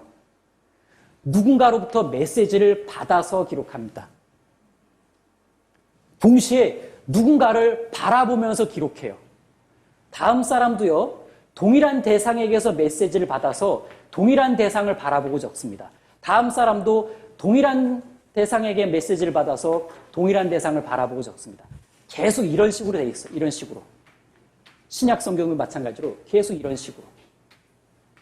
도대체 누구로부터 메시지를 받았으며 도대체 누구를 바라보면서 적었을까? 이 바라본 대상이 성경의 주인공이에요. 바로 예수 그리스도입니다. 이런 식의 독특함으로 기록된 성경. 연구해보면 연구해볼수록 상당히 놀라운 책이라는 것을 공감할 수 있게 됩니다. 또 오래전에 기록되어서 완성된 책이지만 신기한 건 오늘날 21세기를 살아가는 우리가 읽어도 전혀 손색이 없다라는 거예요. 아니, 오히려 더 깊은 내용을 담고 있고, 야, 이런 거구나, 이런 거구나. 지구상의 그 수많은 책들 중에 인간의 내면과 영혼에 대해 가장 섬세하게 기록된 책, 성경이 유일합니다. 그래서 영혼의 등불이라고도 말하며 내 인생의 삶의 지침서라고도 말하는 그들의 고백은 틀린 게 아니에요. 그런데 여러분, 이렇게 독특하게 기록된 이 성경에 대해서 이런 의문이 들지 않습니까? 그래, 좋다. 오래전에 기록되어서 오래전에 완성되었다. 시리즈다. 다 좋아. 다 좋은데 이렇게 3,500년 전에 기록되기 시작한 이 성경이 지금 내가 읽고 있는 이 성경과 내용이 동일하다는 거 뭘로 보장할 거냐? 아무리 오래전에 기록되었어도 야, 10년 지나면 강산 변한다고 한다. 이게 1000년이 3번 지나고 500년이 1번 지났다. 3,500년 동안 한 글자도 고쳐지지 않아서 그 내용 우리가 번역해서 보고 있다고? 말이 돼? 말이 될까요? 말이 안 돼요. 그런데 성경만 말이 됩니다. 이게 바로 성경의 보존의 역사예요. 성경은 놀라울 정도로 보존이 되었습니다. 그 당시 기록된 그 내용이 조금도 고쳐지지 않고 왔다가 우리말로 번역되었습니다. 사람들이 가장 품었던 의문이에요. 성경이 고쳐지지 않았을까? 워낙 오래전에 기록되었으니까. 성경이 고쳐지지 않았을까? 과연 제대로 보존된 거 맞나? 성경의 보존과 관련해서는 구약 성경과 신약 성경 중에 구약 성경에만 해당되는 질문이에요. 만약에 이때 기록된 신약 성경을 두고 혹시 신약 성경도 고쳐지지 않았을까? 그런 질문을 하는 분이 있다면 째려보시면 돼요. 왜? 신약 성경은 워낙 사본 수가 많아요. 사본의 수가 수천 부가 넘기 때문에 신약 성경이 고쳐지지 않았다는 건 이미 기정화된 사실입니다. 그러니까 뭐 신약 성경도 고쳐졌을 것 같다 하는 둥 하면은 너무 모르시는 거예요. 문제는 여기입니다. 구약 성경이 고쳐지지 않았을까? 구약 성경이. 우리가 지금 보고 있는 성경은 도대체 뭘 번역한 걸까? 자, 보세요. 성경은 지금으로부터 3,500년 전, 그러니까 BC 1,500년 전에 기록되어서 BC 400년경에 완성된 것을 구약 성경이라 그럽니다. 예. 구약 성경이 고쳐지지 않았을까를 보는 거예요. 그럼 이렇게 1,100년 동안 기록된 이 구약 성경이 조금도 고쳐지지 않고 우리 손에 읽혀지고 있는 거냐? 우리가 지금 보고 있는 이 성경은 어떤 성경 사본을 번역한 거냐면 AD 900년경에 필사된 마소라 사본을 번역한 거예요. 그러니까 지구상의 모든 성경은 AD 900년 이후부터는 동일한 것을 번역한 겁니다. 이해되시죠? 네. 그러니까 AD 900년 이후에는 다 같은 내용을 자기들의 언어로 번역했다고요. 그러니까 문제는 이제 여긴 겁니다. 야, 봐라. BC 400과 AD 900 사이에 간격이 얼마나 되냐? 1300년이에요. 완성된 원본과 발견된 이 사본 사이에 간격이 1300년인데 이 원본과 이 사본의 내용이 같다는 걸 뭘로 보장할 거냐? 일단 원본은 없으니까. 원본은 사라졌어요. 그럼 정말 원래 성경 내용과 지금 보고 있는 이 사본, 우리 시대까지 이렇게 번역되고 있는 이 기초가 된 이 사본의 내용이 고쳐지지 않고 동일하다는 건 뭘로 보장할 거냐? 사실 답이 없었어요. 지극히 합당한 반론이었습니다. 뭐 저에게도 물어보면 꿀먹은 벙어리가 될 수밖에 없어요. 그러게요. 믿어야죠. 뭐 이렇게 할 수밖에 없을까요? 그러다가 1947년에 놀라운 일이 일어납니다. 이스라엘 사해 서북부 광야에 있는 한 동굴에서 쿰난 지역에 있는 동굴이다 해서 쿰난 동굴이라고 부르는데 그 쿰난 동굴에서 아랍 유목민에 의해서 가장 오래된 성경 사본이 발견되게 돼요. 세상이 발칵 뒤집혔습니다. 가장 오래된 성경이 발견되었다? 우리가 알고 있는 완성된 구약 사본은 AD 900년 마소라 사본인데 또 하나의 오래된 성경을 발견했다고, 오래된 성경 사본을 발견했다고 하는데 연대 측정해 보니까 BC 200년경에 필사된 사본이었어요. BC 200년경에 필사된 사본. 그래서 이제 사람들은요, 야, 요 사본과 요 사본을 비교하는 일에 집중하기 시작했습니다. 만약에요, 요 사본과 요 사본의 내용이 동일하다면 우리가 보고 있는 성경은 이때의 성경 내용과 동일한 내용을 보고 있는 거예요. 고쳐지지 않은. 야, 그래서 연구를 해봤더니 99.9%가 내용이 동일하다는 것을 알아냈습니다. 그래서 우리는 지금 무슨 성경을 보고 있냐면 BC 200년경에 필사된 이름 붙여진 사해 사본이라는 성경과 동일한 내용의 구약 성경의 번역본을 보고 있다는 사실, 놀라운 사실이죠. 그러자 얌체 같은 사람들이 또 하나의 질문을 제기했습니다. 봐봐라, BC 400과 BC 200 사이에 200년의 간격이 있지 않냐.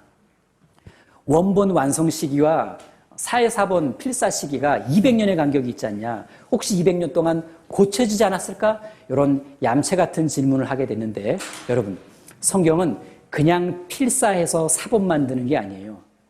필사할 땐 필사 규칙이 있습니다. 만약에 제가 구약 사본 필사 규칙을 보여드릴 텐데 이 규칙대로 성경을 기록했다면, 필사했다면 쉽게 고쳐질까, 쉽게 고쳐지지 않을까 여러분이 상식적으로 판단해 보시기 바랍니다. 필사본은요, 이런 규칙으로 제작됩니다. 항상 같은 복장을 입고 필사해야만 합니다. 이렇게 마음이 산란해지지 않도록 한 거고, 그리고 줄과 줄 사이에는 머리카락 한 올 정도의 여백만 주어서 누군가 추가하거나 변조하지 못하도록 했습니다. 그리고 필사할 때는요, 한 단어씩 소리 내어서 읽으면서 적었습니다. 외우지 못하게 한 거예요. 외우지 못하게. 그리고 하나님이란 단어가 나오면 펜을 다시 깨끗이 닦은 후에 적게 했습니다. 그리고 여호와라는 단어를 옮겨 적을 때는 목욕을 하고 적어야 돼요. 그런데 창세기 2장에만 여호와란 단어가 11번 나와요. 그날은 목욕데이야, 목욕데이. 매끈해. 다 벗겨졌어, 맞아. 하나님이나 여호와란 단어가 나올 때는, 그것을 필사할 때는 왕이 오더라도 읽지 않았다고 합니다. 자리를 못 뜨게 했어요. 그리고 필사를 마친 후에는 구절과 단어, 글자 수를 대조해서 모체가 된 사본과 동일한 글자 수인지를 확인했는데 구약 성경은 히브리어로 되어 있습니다.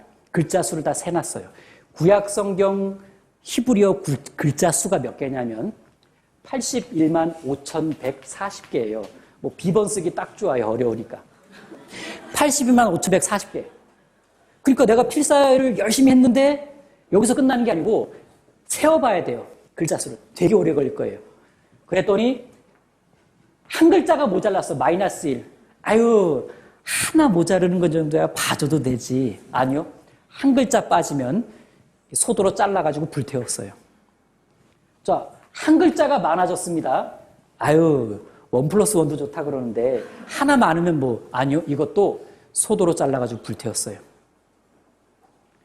한 글자가 더해지거나 빠지면 그렇게 해서 한 글자에 대해 어떤 의미가 잘못 전달되게 되면 인간의 영혼의 운명이 달라질 수도 있어요. 여러분, 글자 수까지 세어가면서 지켜내는 책 본 적 있어요? 성경밖에 없어요. 성경은 누가 뭐래도 정말 놀라운 책입니다. 독특하게 기록이 되었죠. 자, 이렇게 해서 성경이 정말 놀라운 책인 이유를 세 가지의 관점에서 살펴봤습니다. 자, 문제를 하나 낼 텐데 잘 맞추시면 5분간 쉬고요. 못 맞추면 계속 갑니다. 자, 제가 화면 보시면 제가 성경이 인류에게 미친 영향력을 보면 여러분이 답을 말하셔야 돼요. 답은 뭘까요? 성경이 인류에게 미친 영향력을 보면 성경은 그렇게 하는 거예요. 감 잡으셨네. 자, 3개 문제니까 한 분단씩 문제 낼게요. 자, 1분단에게 문제 내겠습니다. 1분단에게. 첫 번째 문제, 주관식입니다. 성경이 인류에게 미친 영향력을 보면 딩동댕. 자, 2분단 문제, 성경의 독특한 기록을 보면 성경은 정말 놀라운 책이다. 정답. 자, 3분단 세 번째 문제, 성경의 놀라운 보존의 역사를 보면 성경은 정말 놀라운 책이다. 네, 감사합니다. 박물관 가보신 적 있으실 겁니다. 박물관에 가면 꽤나 오래된 책들 많이 보시게 되는데 박물관에 있는 오래된 책들의 특징이 있습니다. 그 책들은 박물관에만 있어요. 사람들에게 대중화되거나 읽혀지지 않죠. 그런데 성경은 그 어떤 책들보다 오래된 역사를 가지고 있는 책인데 박물관에 있는 것이 아니라 사람들 손에 읽혀지고 있습니다. 그래서 오래된 책이라고 다 특별한 게 아니에요. 영향을 주냐 안 주냐, 읽혀지고 있냐 안 읽혀지고 있냐. 그런데 성경은 정말 많은 사람들의 손에 지금도 읽혀지고 있으니 참 놀라운 책입니다. 지금까지 성경 그 자체로 얼마나 놀라운 책인가를 살펴봤습니다.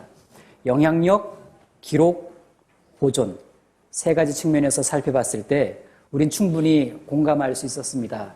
야, 성경은 참 놀라운 책이 맞는 것 같다. 그런데 성경이 더욱 놀라운 책인 이유는 그 내용 때문에 그렇습니다. 내용 때문에. 이 성경의 내용을 직접 구체적으로 살펴보다 보면 이야, 정말 놀랍네? 그렇게 공감하실 수 있을 텐데 66권을 다 공부하자니 양도 많고 시간도 부족해요. 저는 시간이 되는데 바쁘시잖아요. 예. 그래서 제가 크게 배려를 해드려서 한 권만 같이 좀 공부해 보려고 합니다. 웬만하면 가운데 있는 성경이 좀 펴기 좋으니까 딱 펴면 얼추 욥기라는 성경이 나와요. 욥기라는 성경. 자, 그 욥기라는 성경을 이렇게 펼쳐보시면 욥기라는 성경도 양이 적지가 않아요. 42개장으로 돼 있는데 이거 뭐 다 공부하기가 좀 어렵죠. 그래서 42개장 중에서 5개장만을 좀 살펴보려고 합니다. 외우기도 쉬워요. 욥기라는 성경을 살펴볼 건데 26장, 28장, 36장, 38장, 그리고 39장을 하나 더 살펴보도록 하겠습니다. 왜 욥기라는 성경을 굳이 살펴보냐? 욥기라는 성경은요, 3,500년 전에 기록된 성경인데 3,500년 전에 기록된 이 성경 안에 천문지리, 기후현상, 동물 생태, 인간의 탄생과 영혼, 이런 것에 대한 광범위한 내용들이 상당히 과학적으로 기술되어 있기 때문에 그렇습니다. 그래서 욥기라는 성경책에 붙은 별명이 성경 속의 과학책이라고 합니다. 과학 좋아하시죠? 요즘은 뭐 비과학적이면 안 믿으시죠? 네. 그러다 보니 성경 속의 과학책이라고 하는 욥기 성경은 성경을 이렇게 접근하시는 분들에게는 굉장한 도움을 줍니다. 이해하기가 아주 수월해지죠. 여러분, 이 3,500년 전에 기록된 욥기 성경 몇 군데를 살펴볼 텐데 한 가지 짚고 넘어갈 게 있습니다. 3,500년 전을 우리는 뭐라고 부릅니까? 청동기 시대라고 불러요. 누가 BC라고 그랬어요? 네, 뭐 BC 1500년을 얘기하려고 하셨을 거예요. 아주 그냥 지혜로우십니다. 네. 자, 이 3,500년 전 하면 청동기 시대라고 부르는데 우린 청동기 시대에 사는 사람들을 뭐라고 부르느냐? 고대인이라고 불러요. 고대인. 자, 감을 잡아보세요. 청동기 시대. 고대인. 그들 시대에 기록된 책의 내용의 수준이 어떨 것 같아요? 딱 청동기 수준이에요. 딱 고대인 수준이라는 겁니다. 그러면 보세요. 청동기 시대에 고대인들이 살았던 그 시대에 기록된 이 성경의 내용이 정말 그 시대의 일반 문서들처럼 수준이 청동기 틱하냐? 고대인들 같냐? 그렇지 않다면 어떠실 겁니까? 욥기라는 내용을 들여다보면요. 이건 청동기 시대, 고대인들 시대에 기록된 책이라고 보기가 어려워요. 그 시대 사람들의 우주관은요, 훗날 밝혀진 사실과는 상당히 거리가 멀었습니다. 고대인들의 우주관은 신령한 동물들이 세상을 떠받치고 있다고 생각했어요. 뭐 뱀, 거북이, 코끼리, 큼지막한 거 다 집어넣어놨어요. 고대 수메리인들은 우주가 평평하다, 그걸 진리라고 여겼습니다. 고대인들은 지구가 우주 공간에 떠 있다는 것을 감히 상상도 할 수 없었죠. 그런데 그 동시대에 기록된 욥기라는 성경에는 당대 고대인들의 생각과는 전혀 다른 우주관이 기록되어 있는데 그 우주관이 현대의 놀라운 천문학의 지식과 일치한다는 겁니다. 어찌된 일일까요? 참 신기한 일이죠.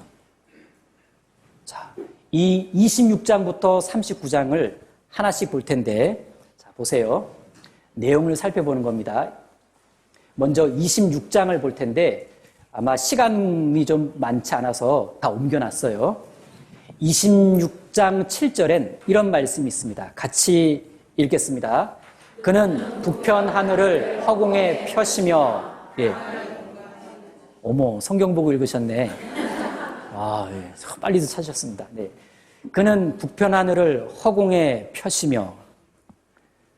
북편 하늘. 성경에서 하늘 하면 욥기에서는 우주를 가리키고 욥기에서 땅 하면 그 지구를 가리켜요. 그러니까 북편 하늘이니까 북쪽 우주죠? 그 북쪽 우주에 있는 허공, 빈 공간을 말합니다. 우주에다 빈 공간이지. 근데 그런 얘기가 아니에요. 북편 하늘을 우리가 이렇게 밤에 보게 되면 정말 좋은 날이나 좋은 데서 이렇게 보게 되면 북편 하늘은 별들로 빼곡합니다. 뭐 이런 북편 하늘에 별들이 빼곡히 들어있어야 할 이 북편 하늘에 정말 어마어마한 텅 빈 공간이 있다는 거 육안으로는 확인할 수가 없어요. 그런데 성경엔 그는 창조주 그분께서는 북쪽 우주 공간에다가 어마어마한 텅 빈 공간을 펼쳐 놓으셨다. 이렇게 말씀하고 있습니다. 이 구절을 조금 더 자세히 들여다볼 필요가 있어요. 이게 영어 성경을 번역하면 좀 더 이해가 쉬운데 그는 텅 빈 공간 너머로 북쪽 하늘을 펼치셨다. 이 내용을 좀 더 쉽게 풀면 우리가 북쪽 하늘을 바라보면 많은 별들이 펼쳐져 있는데 맞죠? 더 멀리 가면 그가 만든 텅 빈 공간이 나오고 텅 빈 공간 뒤로 그가 또 무수한 별들을 펼치셨다. 이 내용을 요약한 거예요. 그가 북편 하늘에 허공을 펴시며 이런 겁니다. 자, 이렇게 있습니다. 지구입니다. 우리가 바라보는 북쪽 하늘은 다 별천지일 거예요. 바라보면 별들이 펼쳐져 있는데 그런데 더 멀리만 바라볼 수 있다면 뭐까지 볼 수 있다고 말하냐면 이제는 별이 거의 없는 있어야만 하는데 거의 없는 텅 빈 공간이 나오더라라는 얘기예요. 한때는 이게 우주의 끝이다라고 생각했을 거예요. 야, 우주의 끝이 있나 보다. 별이 없으니까. 그런데 더 멀리 바라볼 수 있게 되니까, 더 멀리 바라보니까 요 다음부터 다시 별들이 펼쳐지더라라는 얘기예요. 그가 북편 하늘에 별들을 펼치셨는데 더 가다가 텅 빈 공간을 펼치시고 그 뒤에다가 다시 별들을 펼치셨다. 이 뜻이에요. 이게 언제 이해됐냐? 1981년에 미국 천문과학자들에 의해서 최초로 밝혀지게 됩니다. 보세요. 1981년 이해되시죠? 우리 신문에도 나왔어요. 중앙일보에. 예. 여기 한자로 나와 있잖아요. 한자 세대 아닌 분도 있어서 하나, 둘, 셋 한글로 바꿔드렸습니다. 우주에 불가사의한 공간이 있다. 북두 칠성 뒤 지름 3억 광년 별도 별로 없이 텅 빈 상태. 미국의 3대 천문대에서 동시 관측해서 얻어낸 결과라 틀림없어요. 그리고 그 이후에도 계속 재확인을 했고. 그림으로 그려본 겁니다. 별들이 막 있는데 더 가면 별이 거의 없는 텅 빈 공간이 나오고 또 뒤에 별들이 펼쳐져 있고. 뭐 그럴 수 있지. 근데 그럴 수 있지가 아니에요. 보세요. 여기부터 여기까지가 4억 광년이에요. 4억 광년. 4억 년이 아니고 빛이 4억 년 동안 가는 거리라는 얘기입니다. 지구와 태양 사이에 태양으로부터 지구까지 빛이 오는데 8분 19초가 걸려요. 근데 빛이 4억 년 가는 거리니까 어마어마하게 먼 거리입니다. 갔더니 요 길이는요 3억 광년이에요. 3억 광년. 3억 광년, 지름 3억 광년의 텅 빈 공간이 나오는데 이 사이즈가 얼마나 어마어마하냐면 은하계라고 하는 거 아시죠? 은하계. 우리 은하계에 살고 있잖아요. 은하계에는 별들이 1천억 개가 있어요. 돌들이 1천억 개를 말하는 게 아니고 태양처럼 빛나는 별들이 1천억 개가 있다고요. 태양처럼 빛나는 별들이 1천억 개가 있는 게 은하계 하나인데 그 은하계가 2천 개나 들어가는 어디 갔지? 2천 개나 들어가는 공간이에요. 어마어마하죠. 그런데 이런 공간이 현대 천문학에서는 나타나면 안 되는 공간이라는 겁니다. 왜? 현대 천문학은 빅뱅 이론에 근간하고 있으니까. 빅뱅 이론이 뭐냐? 초기에 고압으로 돼 있던 이 물질이 팽창 빵 터져가지고 촥 퍼졌다는 얘기인데 펼쳐졌다면 균등하게 분포되어 있을 거란 얘기예요. 그래서 만들어낸 용어가 우주 평균 밀도라는 단어인데 우주 평균 밀도. 제 주머니에 모래 한 줌 있습니다. 악 해서 팍 터뜨렸습니다. 쫙 뿌렸어요. 그럼 이 강당 안에는 웬만한 공간에는 모래가 어느 정도는 있어야 돼. 왜? 쫙 뿌렸으니까. 그랬을 때 공간마다를 추산했을 때 모래 평균 밀도라는 걸 만들 수 있어요. 이 분단마다 모래가 얼마나 되는지. 일정량의 모래가 어느 정도 분포되어 있어야 됩니다. 왜? 뿌렸으니까. 우주도 그렇게 폭발하고 팽창했다면 우주 전 영역에는 우주 평균 밀도라는 게 있어서 어디에 가든 일정량 안에 별들이 있어야 되는데 우주 평균 밀도에 의하면 이 공간은 존재하면 안 되는 공간이에요. 왜? 은하계가 1,000개나 2,000개나 들어가니까 1천억 개의 별로 구성된 은하계가 2,000개나 들어가니까 저 공간은 존재하면 안 되는 공간이었던 거예요. 그래서 아까 미국 3대 천문대에서 관측한 결과를 학술지에 냈을 때 밑에 이렇게 나와 있습니다. 그래서 지금부터는 빅뱅 이론의 근간이 흔들릴 것 같다. 그래서 그 이후에 미국의 어느 주에서는 빅뱅 이론을 가르치지 않았다는 이야기도 있습니다.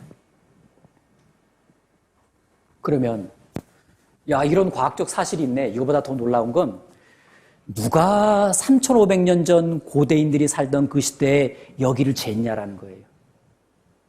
여기를 봤냐라는 겁니다. 여기 별인 건 또 어떻게 알았고? 이건 지금도 가봐서 알 수 있는 게 아니에요. 지금이야 이제 천문학의 발달로 알아낸 거지. 이건 가보거나 볼 수 있는 아주 고성능의 망원경이 있어야 되거나. 그런데 3,500년 전에는 그게 다 해당이 안 돼요. 그런데 어떻게 이런 내용이 욥기 29장에 기록돼 26장에 기록돼 있냐? 누가 알려준 거예요. 이걸 알려줄 수 있으려면요. 이런 내용을 알아야 되잖아요. 누가 도대체 우주가 이렇게 있는 걸 알 수 있었을까? 우주를 만드신 분이면 가능합니다. 우주를 만드신 분. 그가 펼쳤다라고 말하고 있잖아요. 성경은 그분을 창조주 하나님이라고 소개하고 있습니다.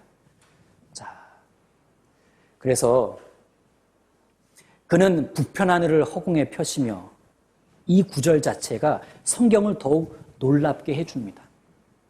그 다음으로 28장을 볼 텐데, 자, 화면에 옮겨놨습니다. 같이 읽겠습니다.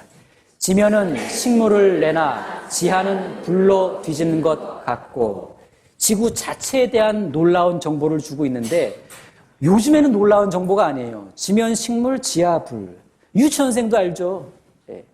그런데 3,500년 전 고대인들 입장에서는 좀 당황스러운 내용이 있었던 겁니다. 지하는 불로 뒤집는 것 같고. 그런데 지하보다 더 신기한 게 지면인데요. 지면은 식물을 내나. 여러분, 땅 위에서 식물이 난다는 게 당연할 것 같습니까? 지면과 지하에는 불이 있고 지면엔 이렇게 물과 땅이 있는데, 바다와 땅이 있는데, 지면에서 식물이 난다는 게 당연한 얘기겠냐고요. 사실 당연한 얘기는 아닙니다. 요 달걀과 비교해보면 알 수 있는데,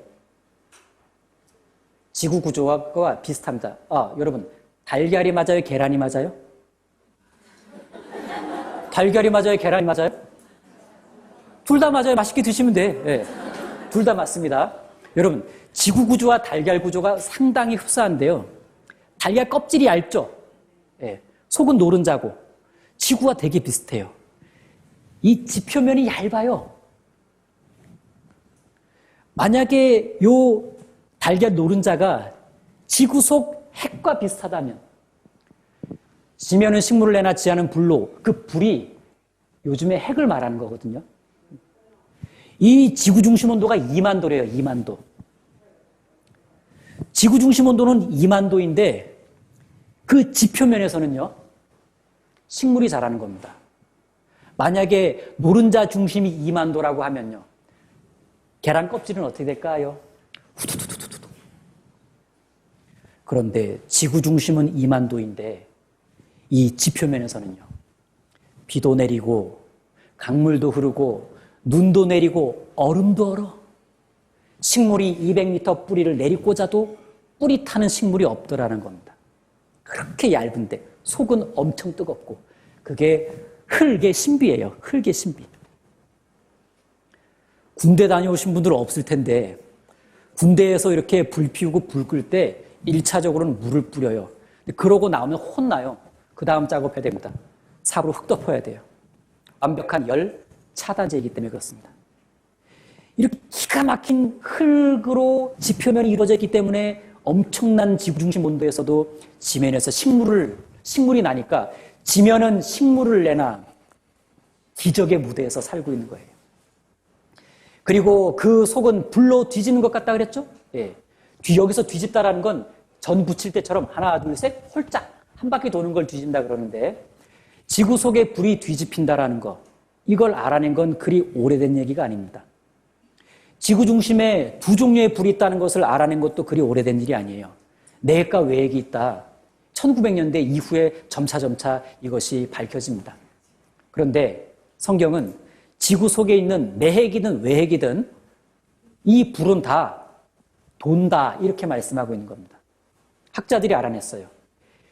밖에 있는 외핵은 액체라서 대류 현상으로 회전한다. 뜨거우면 위로 올라가고 식으면 내려오죠. 식어서 내려오니까 내핵 때문에 달궈져서 또 올라가죠. 이렇게 한 바퀴 도는 거예요. 이렇게 한 바퀴. 지구 중심에 있는 요 내핵은 딱딱한 고체인데 이건 회전하면서 도는 거예요. 이걸 알아냈는데 이게 언젠가 이제 TV에 나온 적도 있습니다. 보세요. MBC에서 방영된 건데 보세요. 내핵은 회전하고 있고요. 외핵은 대류 현상으로 뜨거우면 올라가고 올라가서 식으면 내려와요. 내려오면 달궈져서 올라가고. 지구 불이요, 돈다는 게 성경에 나와 있었던 겁니다.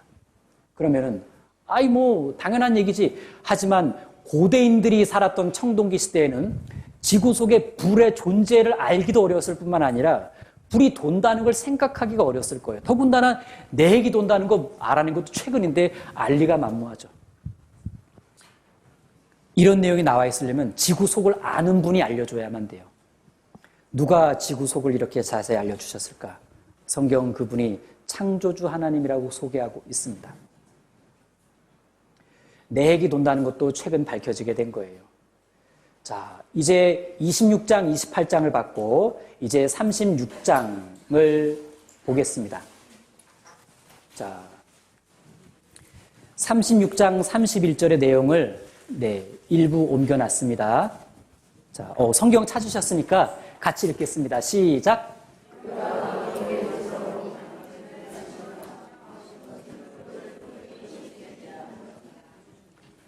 네. 자, 그가 번갯빛으로 만민을 징벌하시며 식물을 풍비히 주시느니라. 자, 여기 쉽게 이해할 수 있는 표현과 쉽게 이해하기 어려운 표현이 같이 나와 있습니다. 번갯빛으로 만민을 징벌하시며, 이건 오랫동안 사람들이 잘 이해했던 표현이에요. 번갯빛으로 만민을 징벌한다. 너무 심한 죄짐이 이렇게 말하죠. 너 그러다가 지나가다가 벼락 맞을 줄 알아. 심한 욕도 하죠. 이 벼락 맞을로 막 그러면서 그렇게. 그러니까 번개하면 신의 징벌, 이렇게 이제 본능적으로 느끼는 거예요. 번개는 어떤 두려움, 공포, 정의, 이런 거를 상징했죠. 그런데 번개가 그렇게 무서운 것만은 아니다. 번개는 뒤에 식물을 풍비 주시느니라. 징벌하면 무섭죠? 풍부하게 준다. 굉장히 자비로운 느낌이 들죠. 일종의 공의와 사랑인 겁니다. 번갯빛으로 만민을 징벌하시며, 여기서 번개가 끝나는 게 아니고 이 번개로 하나님이 식물을 풍비 주신대요. 사실은 이 구절은 1994년 이전까지는 피하고 싶은 구절이었어요. 왜? 번개가 어떻게 식물을 풍부하게 주냐. 이 풍비 주신다 이 말씀이 영어 성경 찾아보면 이게 이제 음식으로 나와요. 음식. 그런데 모든 음식의 기초는 실제 식물이에요. 그래서 이제 요 식물이 음식으로 나오는데 실제 음식의 가장 기초는 식물이라 식물로 봐도 맞습니다. 근데 번개가 식물을 풍성하게 해준다 그러니까 여러분 생각해 보세요. 식물이 번개에 맞으면 어떻게 돼요? 나무가 번개에 맞으면 어떻게 되죠? 부러지거나 타요. 그럼 사람이 번개에 맞으면요? 아니요. 요즘 애들은 그렇게 얘기 안 해요. 요즘 애들은 번개에 파워 이렇게 얘기해요. 번개 맞으면 번개맨 되는 줄 알아요. 번개 맞으면 큰일 나요. 큰일 나요.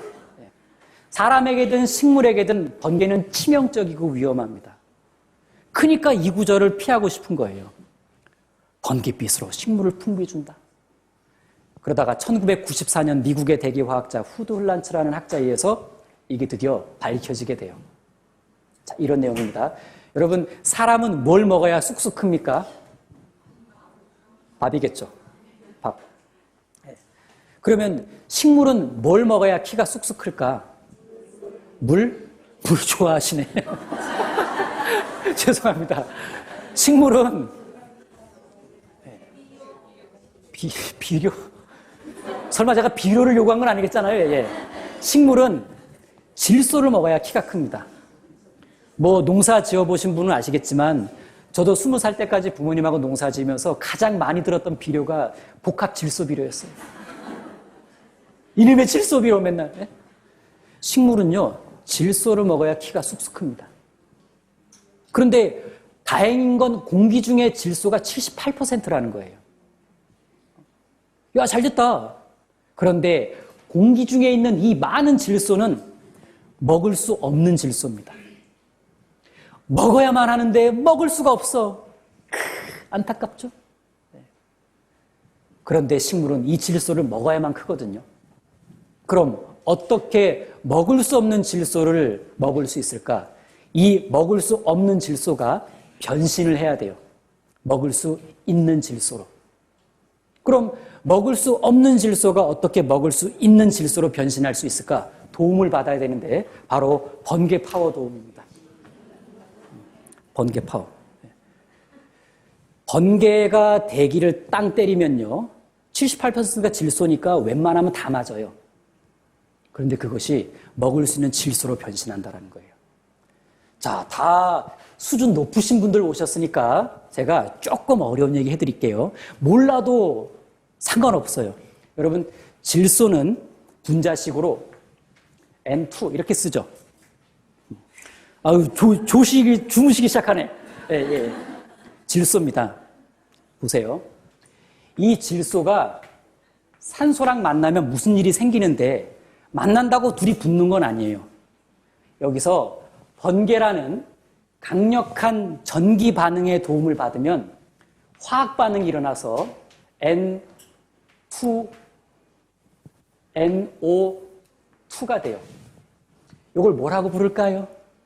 질소와 산소가 만나면 이걸 일산화질소라고 부릅니다. 자, 그런데 NO2가 다시 한번 번개의 도움을 받아서 화학 반응을 일으키면 이번엔 2NO2가 됩니다. 2NO2. 제가 뭐 잘못 썼죠?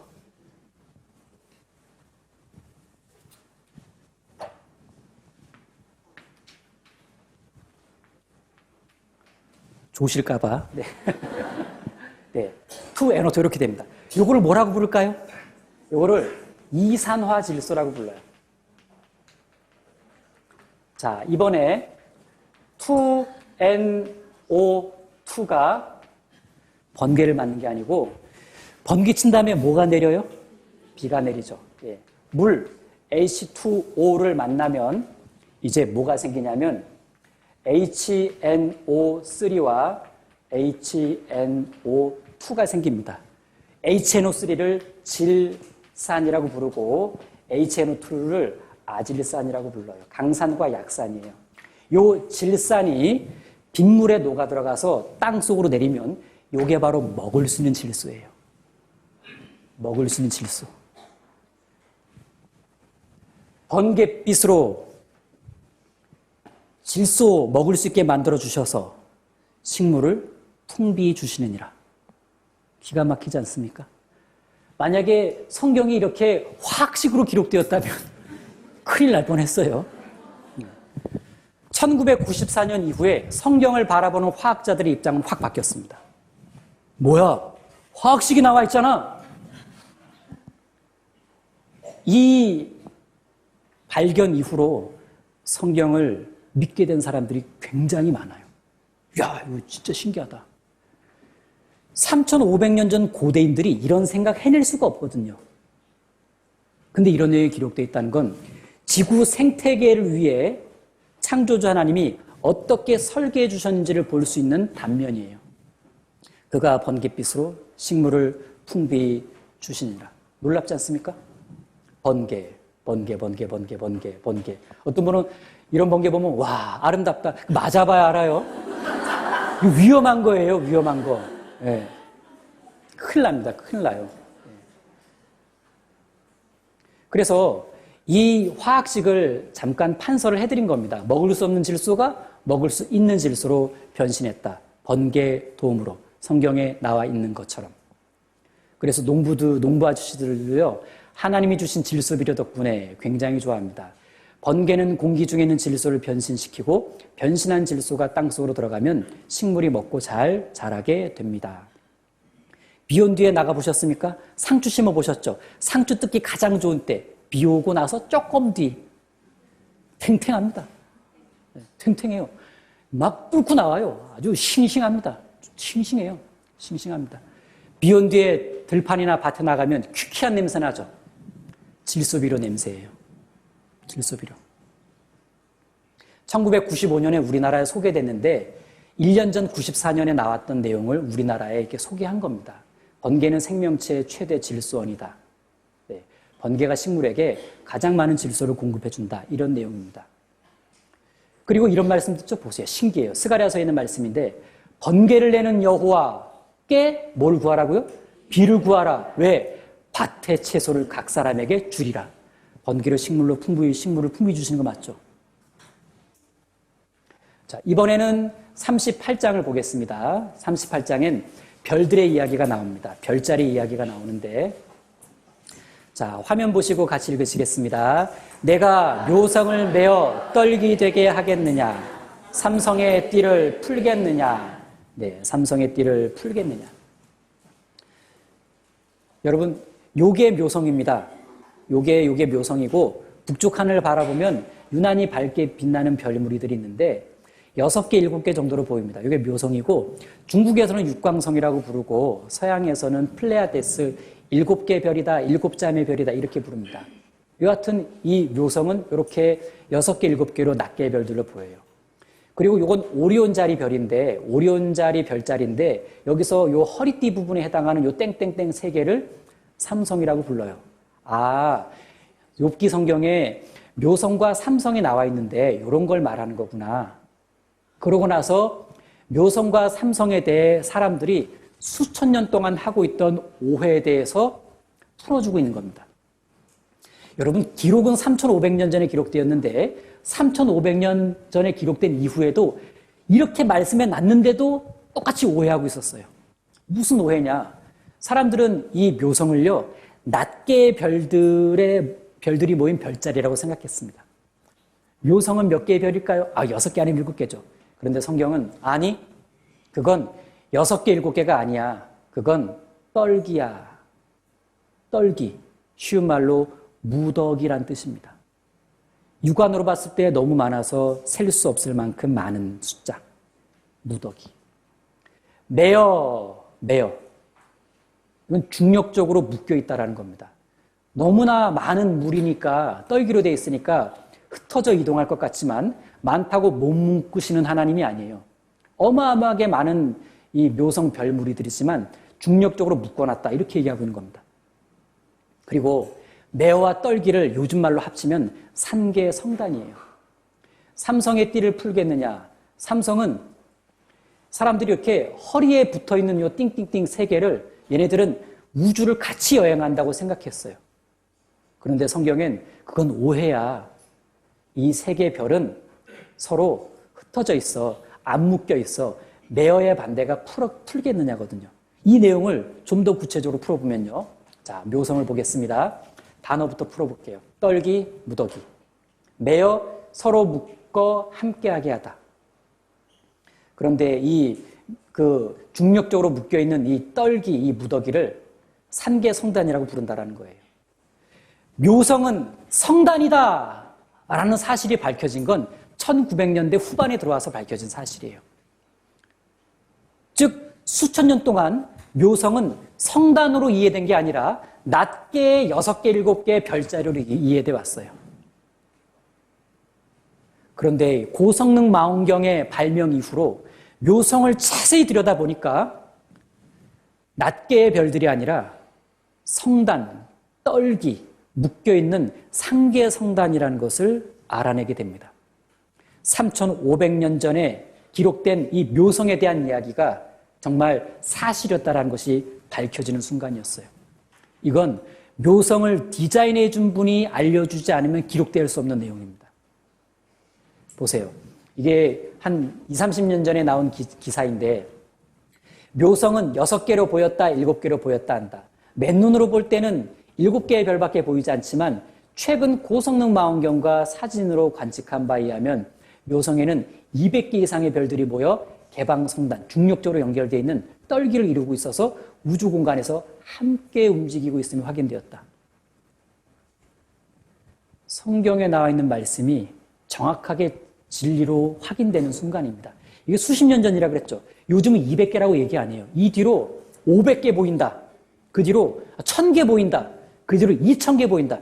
최근엔 한 4, 5천 개 보인다. 이렇게 얘기하고 있어요. 왜냐하면 망원경의 성능이 더 발전하기 때문에 그렇습니다. 자, 보세요. 이게 뭐 한두 개처럼 보이지만 실제 전문가들은 야, 많이 모여있네, 많이 모여있네 이렇게 얘기합니다. 좀 더 고성능으로 보게 되면 보세요. 밝게 빛나는 게 한 개가 아니에요. 너무 많이 모여 있어서 그렇지. 이런 것들이 떨기별을 이루고 있는 겁니다. 묘성은 낱개가 아니라 떨기였던 거예요. 보세요. 저 가까이 보면요. 이게 어마어마하게 많이 있는 거예요. 이게 지금 묘성의 한 덩어리를 본 거거든요. 네. 육안으로 보면 묘성은 하나, 둘, 셋, 넷, 다섯, 여섯 개로 보였다라는 겁니다. 수천 년 동안 했던 오해죠. 그러나 성경은 다르게 얘기했습니다. 떨기로 이루어져 있다고. 그리고 오늘날의 과학으로 밝혀졌어요. 성경의 진실이 과학의 도움을 입고 밝혀지는 순간이었던 겁니다. 삼성, 띠를 풀다, 함께하지 않는다는 뜻입니다. 사람들은 삼성의 그 별 세 개가 함께한다라고 오해했거든요. 안 묶여 있어요. 이 오리온 자리의 삼성은요, 이렇게 보여요. 가까이 있는 것처럼. 서로가. 얘가 가까이 있는 것처럼. 그런데 이건 별의 밝기가 달라서 그래요. 얘는 실제 여기 있고요. 얘는 실제 여기 있어요. 얘는 실제 여기 있고. 얘가 제일 멀리 있지만 제일 밝아서 땡겨져 보이는 거고, 얘는 제일 가까이 있지만 제일 밝지 않아서 여기 있는 것처럼 보이는 거예요. 그러니까 각각의 어마어마한 거리를 두고 있으니 이 각각의 별들은 우주를 여행하는 코스가 다릅니다. 이 세 개의 실제 별들은요, 시간 지나면 자기 길로 갈 거예요. 보세요. 묶여 있습니까? 풀려 있습니까? 풀려 있죠. 풀려 있다고 3,500년 전에 알려주신 거예요. 요즘 밝혀졌지. 근데 신기한 건요, 성경엔 묘성과 삼성 이야기가 나올 때마다 뭘 언급하고 있냐면 만들어졌다라고 이야기하고 있습니다. 우연한 조합이 아니고 묘성과 삼성은 만들어졌다. 성경에서 만들었다 이 표현들은 설계되었다라는 뜻이거든요. 도대체 청동기 시대 고대인들 문서에 왜 별자리에 대한 설계를 이야기할까? 그들이 기록한 게 아니에요. 별들을 설계하신 창조주 하나님의 기록입니다. 같이 읽겠습니다.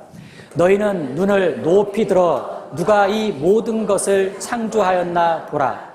주께서는 수요대로 만상을 이끌어내시고 각각 그 이름을 부르시나니 그의 권세가 크고 그의 능력이 강함으로 하나도 빠짐이 없느니라.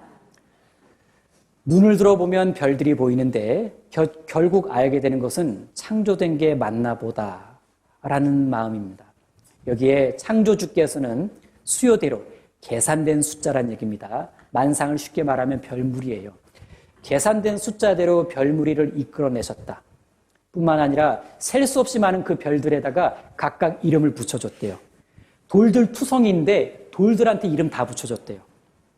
돌들에게도 이름 하나를 붙여줬다는 건, 이름을 붙여줬다는 건 기억한다라는 거고, 이름을 붙여줬다는 건 존재의 의미가 있다는 얘기입니다.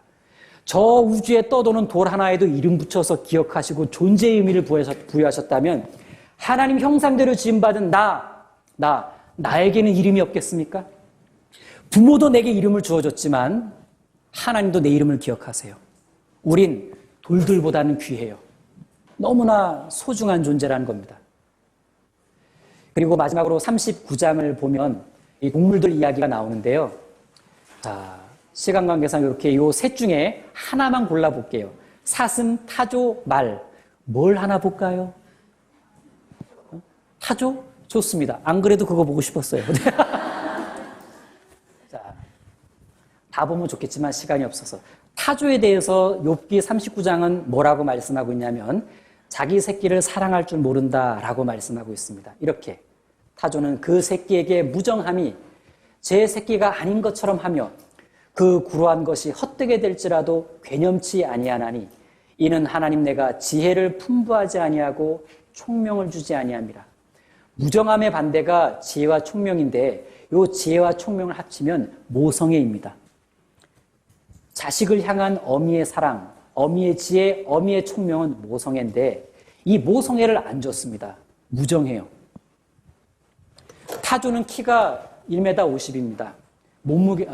키가 3m예요.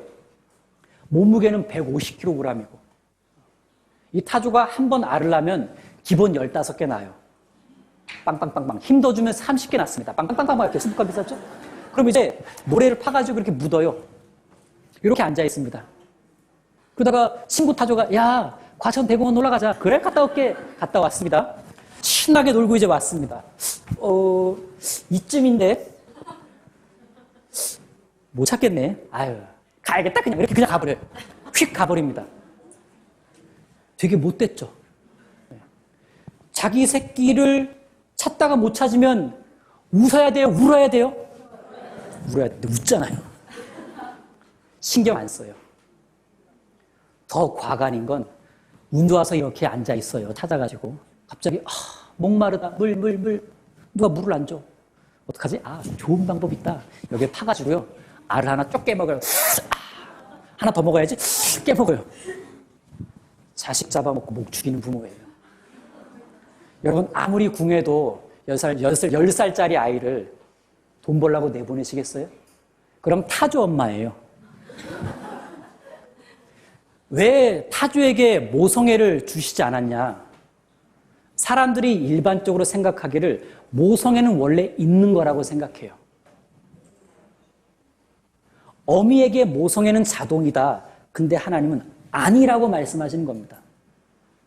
안 주면 없는 거다 해서 안 줘본 거예요. 사람들은 뱀 하면 냉혈동물, 뱀 냉혈. 그런데 그 99.8%의 뱀이 모성애는 없지만 원래 뱀이 모성애 없는 줄 알고 착각할까봐 0.2%의 뱀한테 모성애 넣어줬어요. 모성애는 주면 있는 거고 안 주면 없는 거예요. 여기 계신 모든 어머니들에게 모성애가 있다면 감사해 하셔야 돼요. 하나님께서 다행이다. 나한테는 모성애 주셨구나. 모성애는 저절로 생기는 게 아닙니다. 원래 사람에겐 사랑이 없다라고 이야기하거든요. 성경은 말합니다. 하나님은 사랑이시라. 하나님만 사랑이세요. 그 사랑이신 하나님이 어미에게 사랑 좀 넣어준 게 모성애예요. 못 받으면 없는 겁니다. 가끔 모성애 없는 어미들 보죠. 불쌍한 거예요. 오늘 집에 가서 자식 보고 얘기하세요. 너 고마운 줄 알아. 고마운 줄 알아. 그래서 이 사랑조차 저절로 형성되는 게 아니구나. 사랑신 하나님으로부터 받은 거구나 라는 걸 알게 됩니다. 자, 여기 요 한 구절을 보고 마치도록 하겠습니다. 같이 읽겠습니다. 창세로부터 그의 보이지 아니하는 것들 곧 그의 영원하신 능력과 신성이 그 만드신 만물에 분명히 보여 알게 되나니 그러므로 저희가 핑계치 못할지니라. 그 만드신 만물에 분명히 보여 알게 되나니 뭐가요? 하나님, 창조주 하나님의 능력과 신성, 우주를 만드신 하나님, 지구를 설계하신 하나님, 동물들을 만드신 하나님, 욥기엔 사람을 창조하신 하나님 이야기도 나옵니다. 몸을 만드시고 영혼을 불어넣으시는 하나님. 이 세상에 사람이 인공적으로 만들지 아니한 그 모든 자연적인 것들은 만물이라고 부르는데 그 하나하나마다 창조의 비밀이 담겨 있고 기가 막힌 솜씨가 담겨 있는데 들여다보면 들여다볼수록 핑계할 수 없게 되는 건 창조주가 계시겠구나. 성경이 놀라운 책인 이유는 창조주 하나님에 대한 소개가 가득하기 때문에 그렇습니다. 기도하고 마치겠습니다. 하나님 감사합니다. 오늘 성경 공부 첫 번째 날 함께 할 수 있도록 도와주셔서 감사합니다. 좋은 마음과 결심한 마음들이 금요일까지 잘 이어질 수 있도록 또 여러 가지 어려운 여건 속에서도 하나님께서 기회를 허락하시고 상황을 도와주셔서 끝까지 온전히 참석할 수 있도록 모든 분들에게 은혜 베풀어 주시기를 부탁드립니다. 우리를 사랑하시는 예수님 이름으로 기도드립니다. 아멘. 수고하셨습니다. 내일 뵙겠습니다.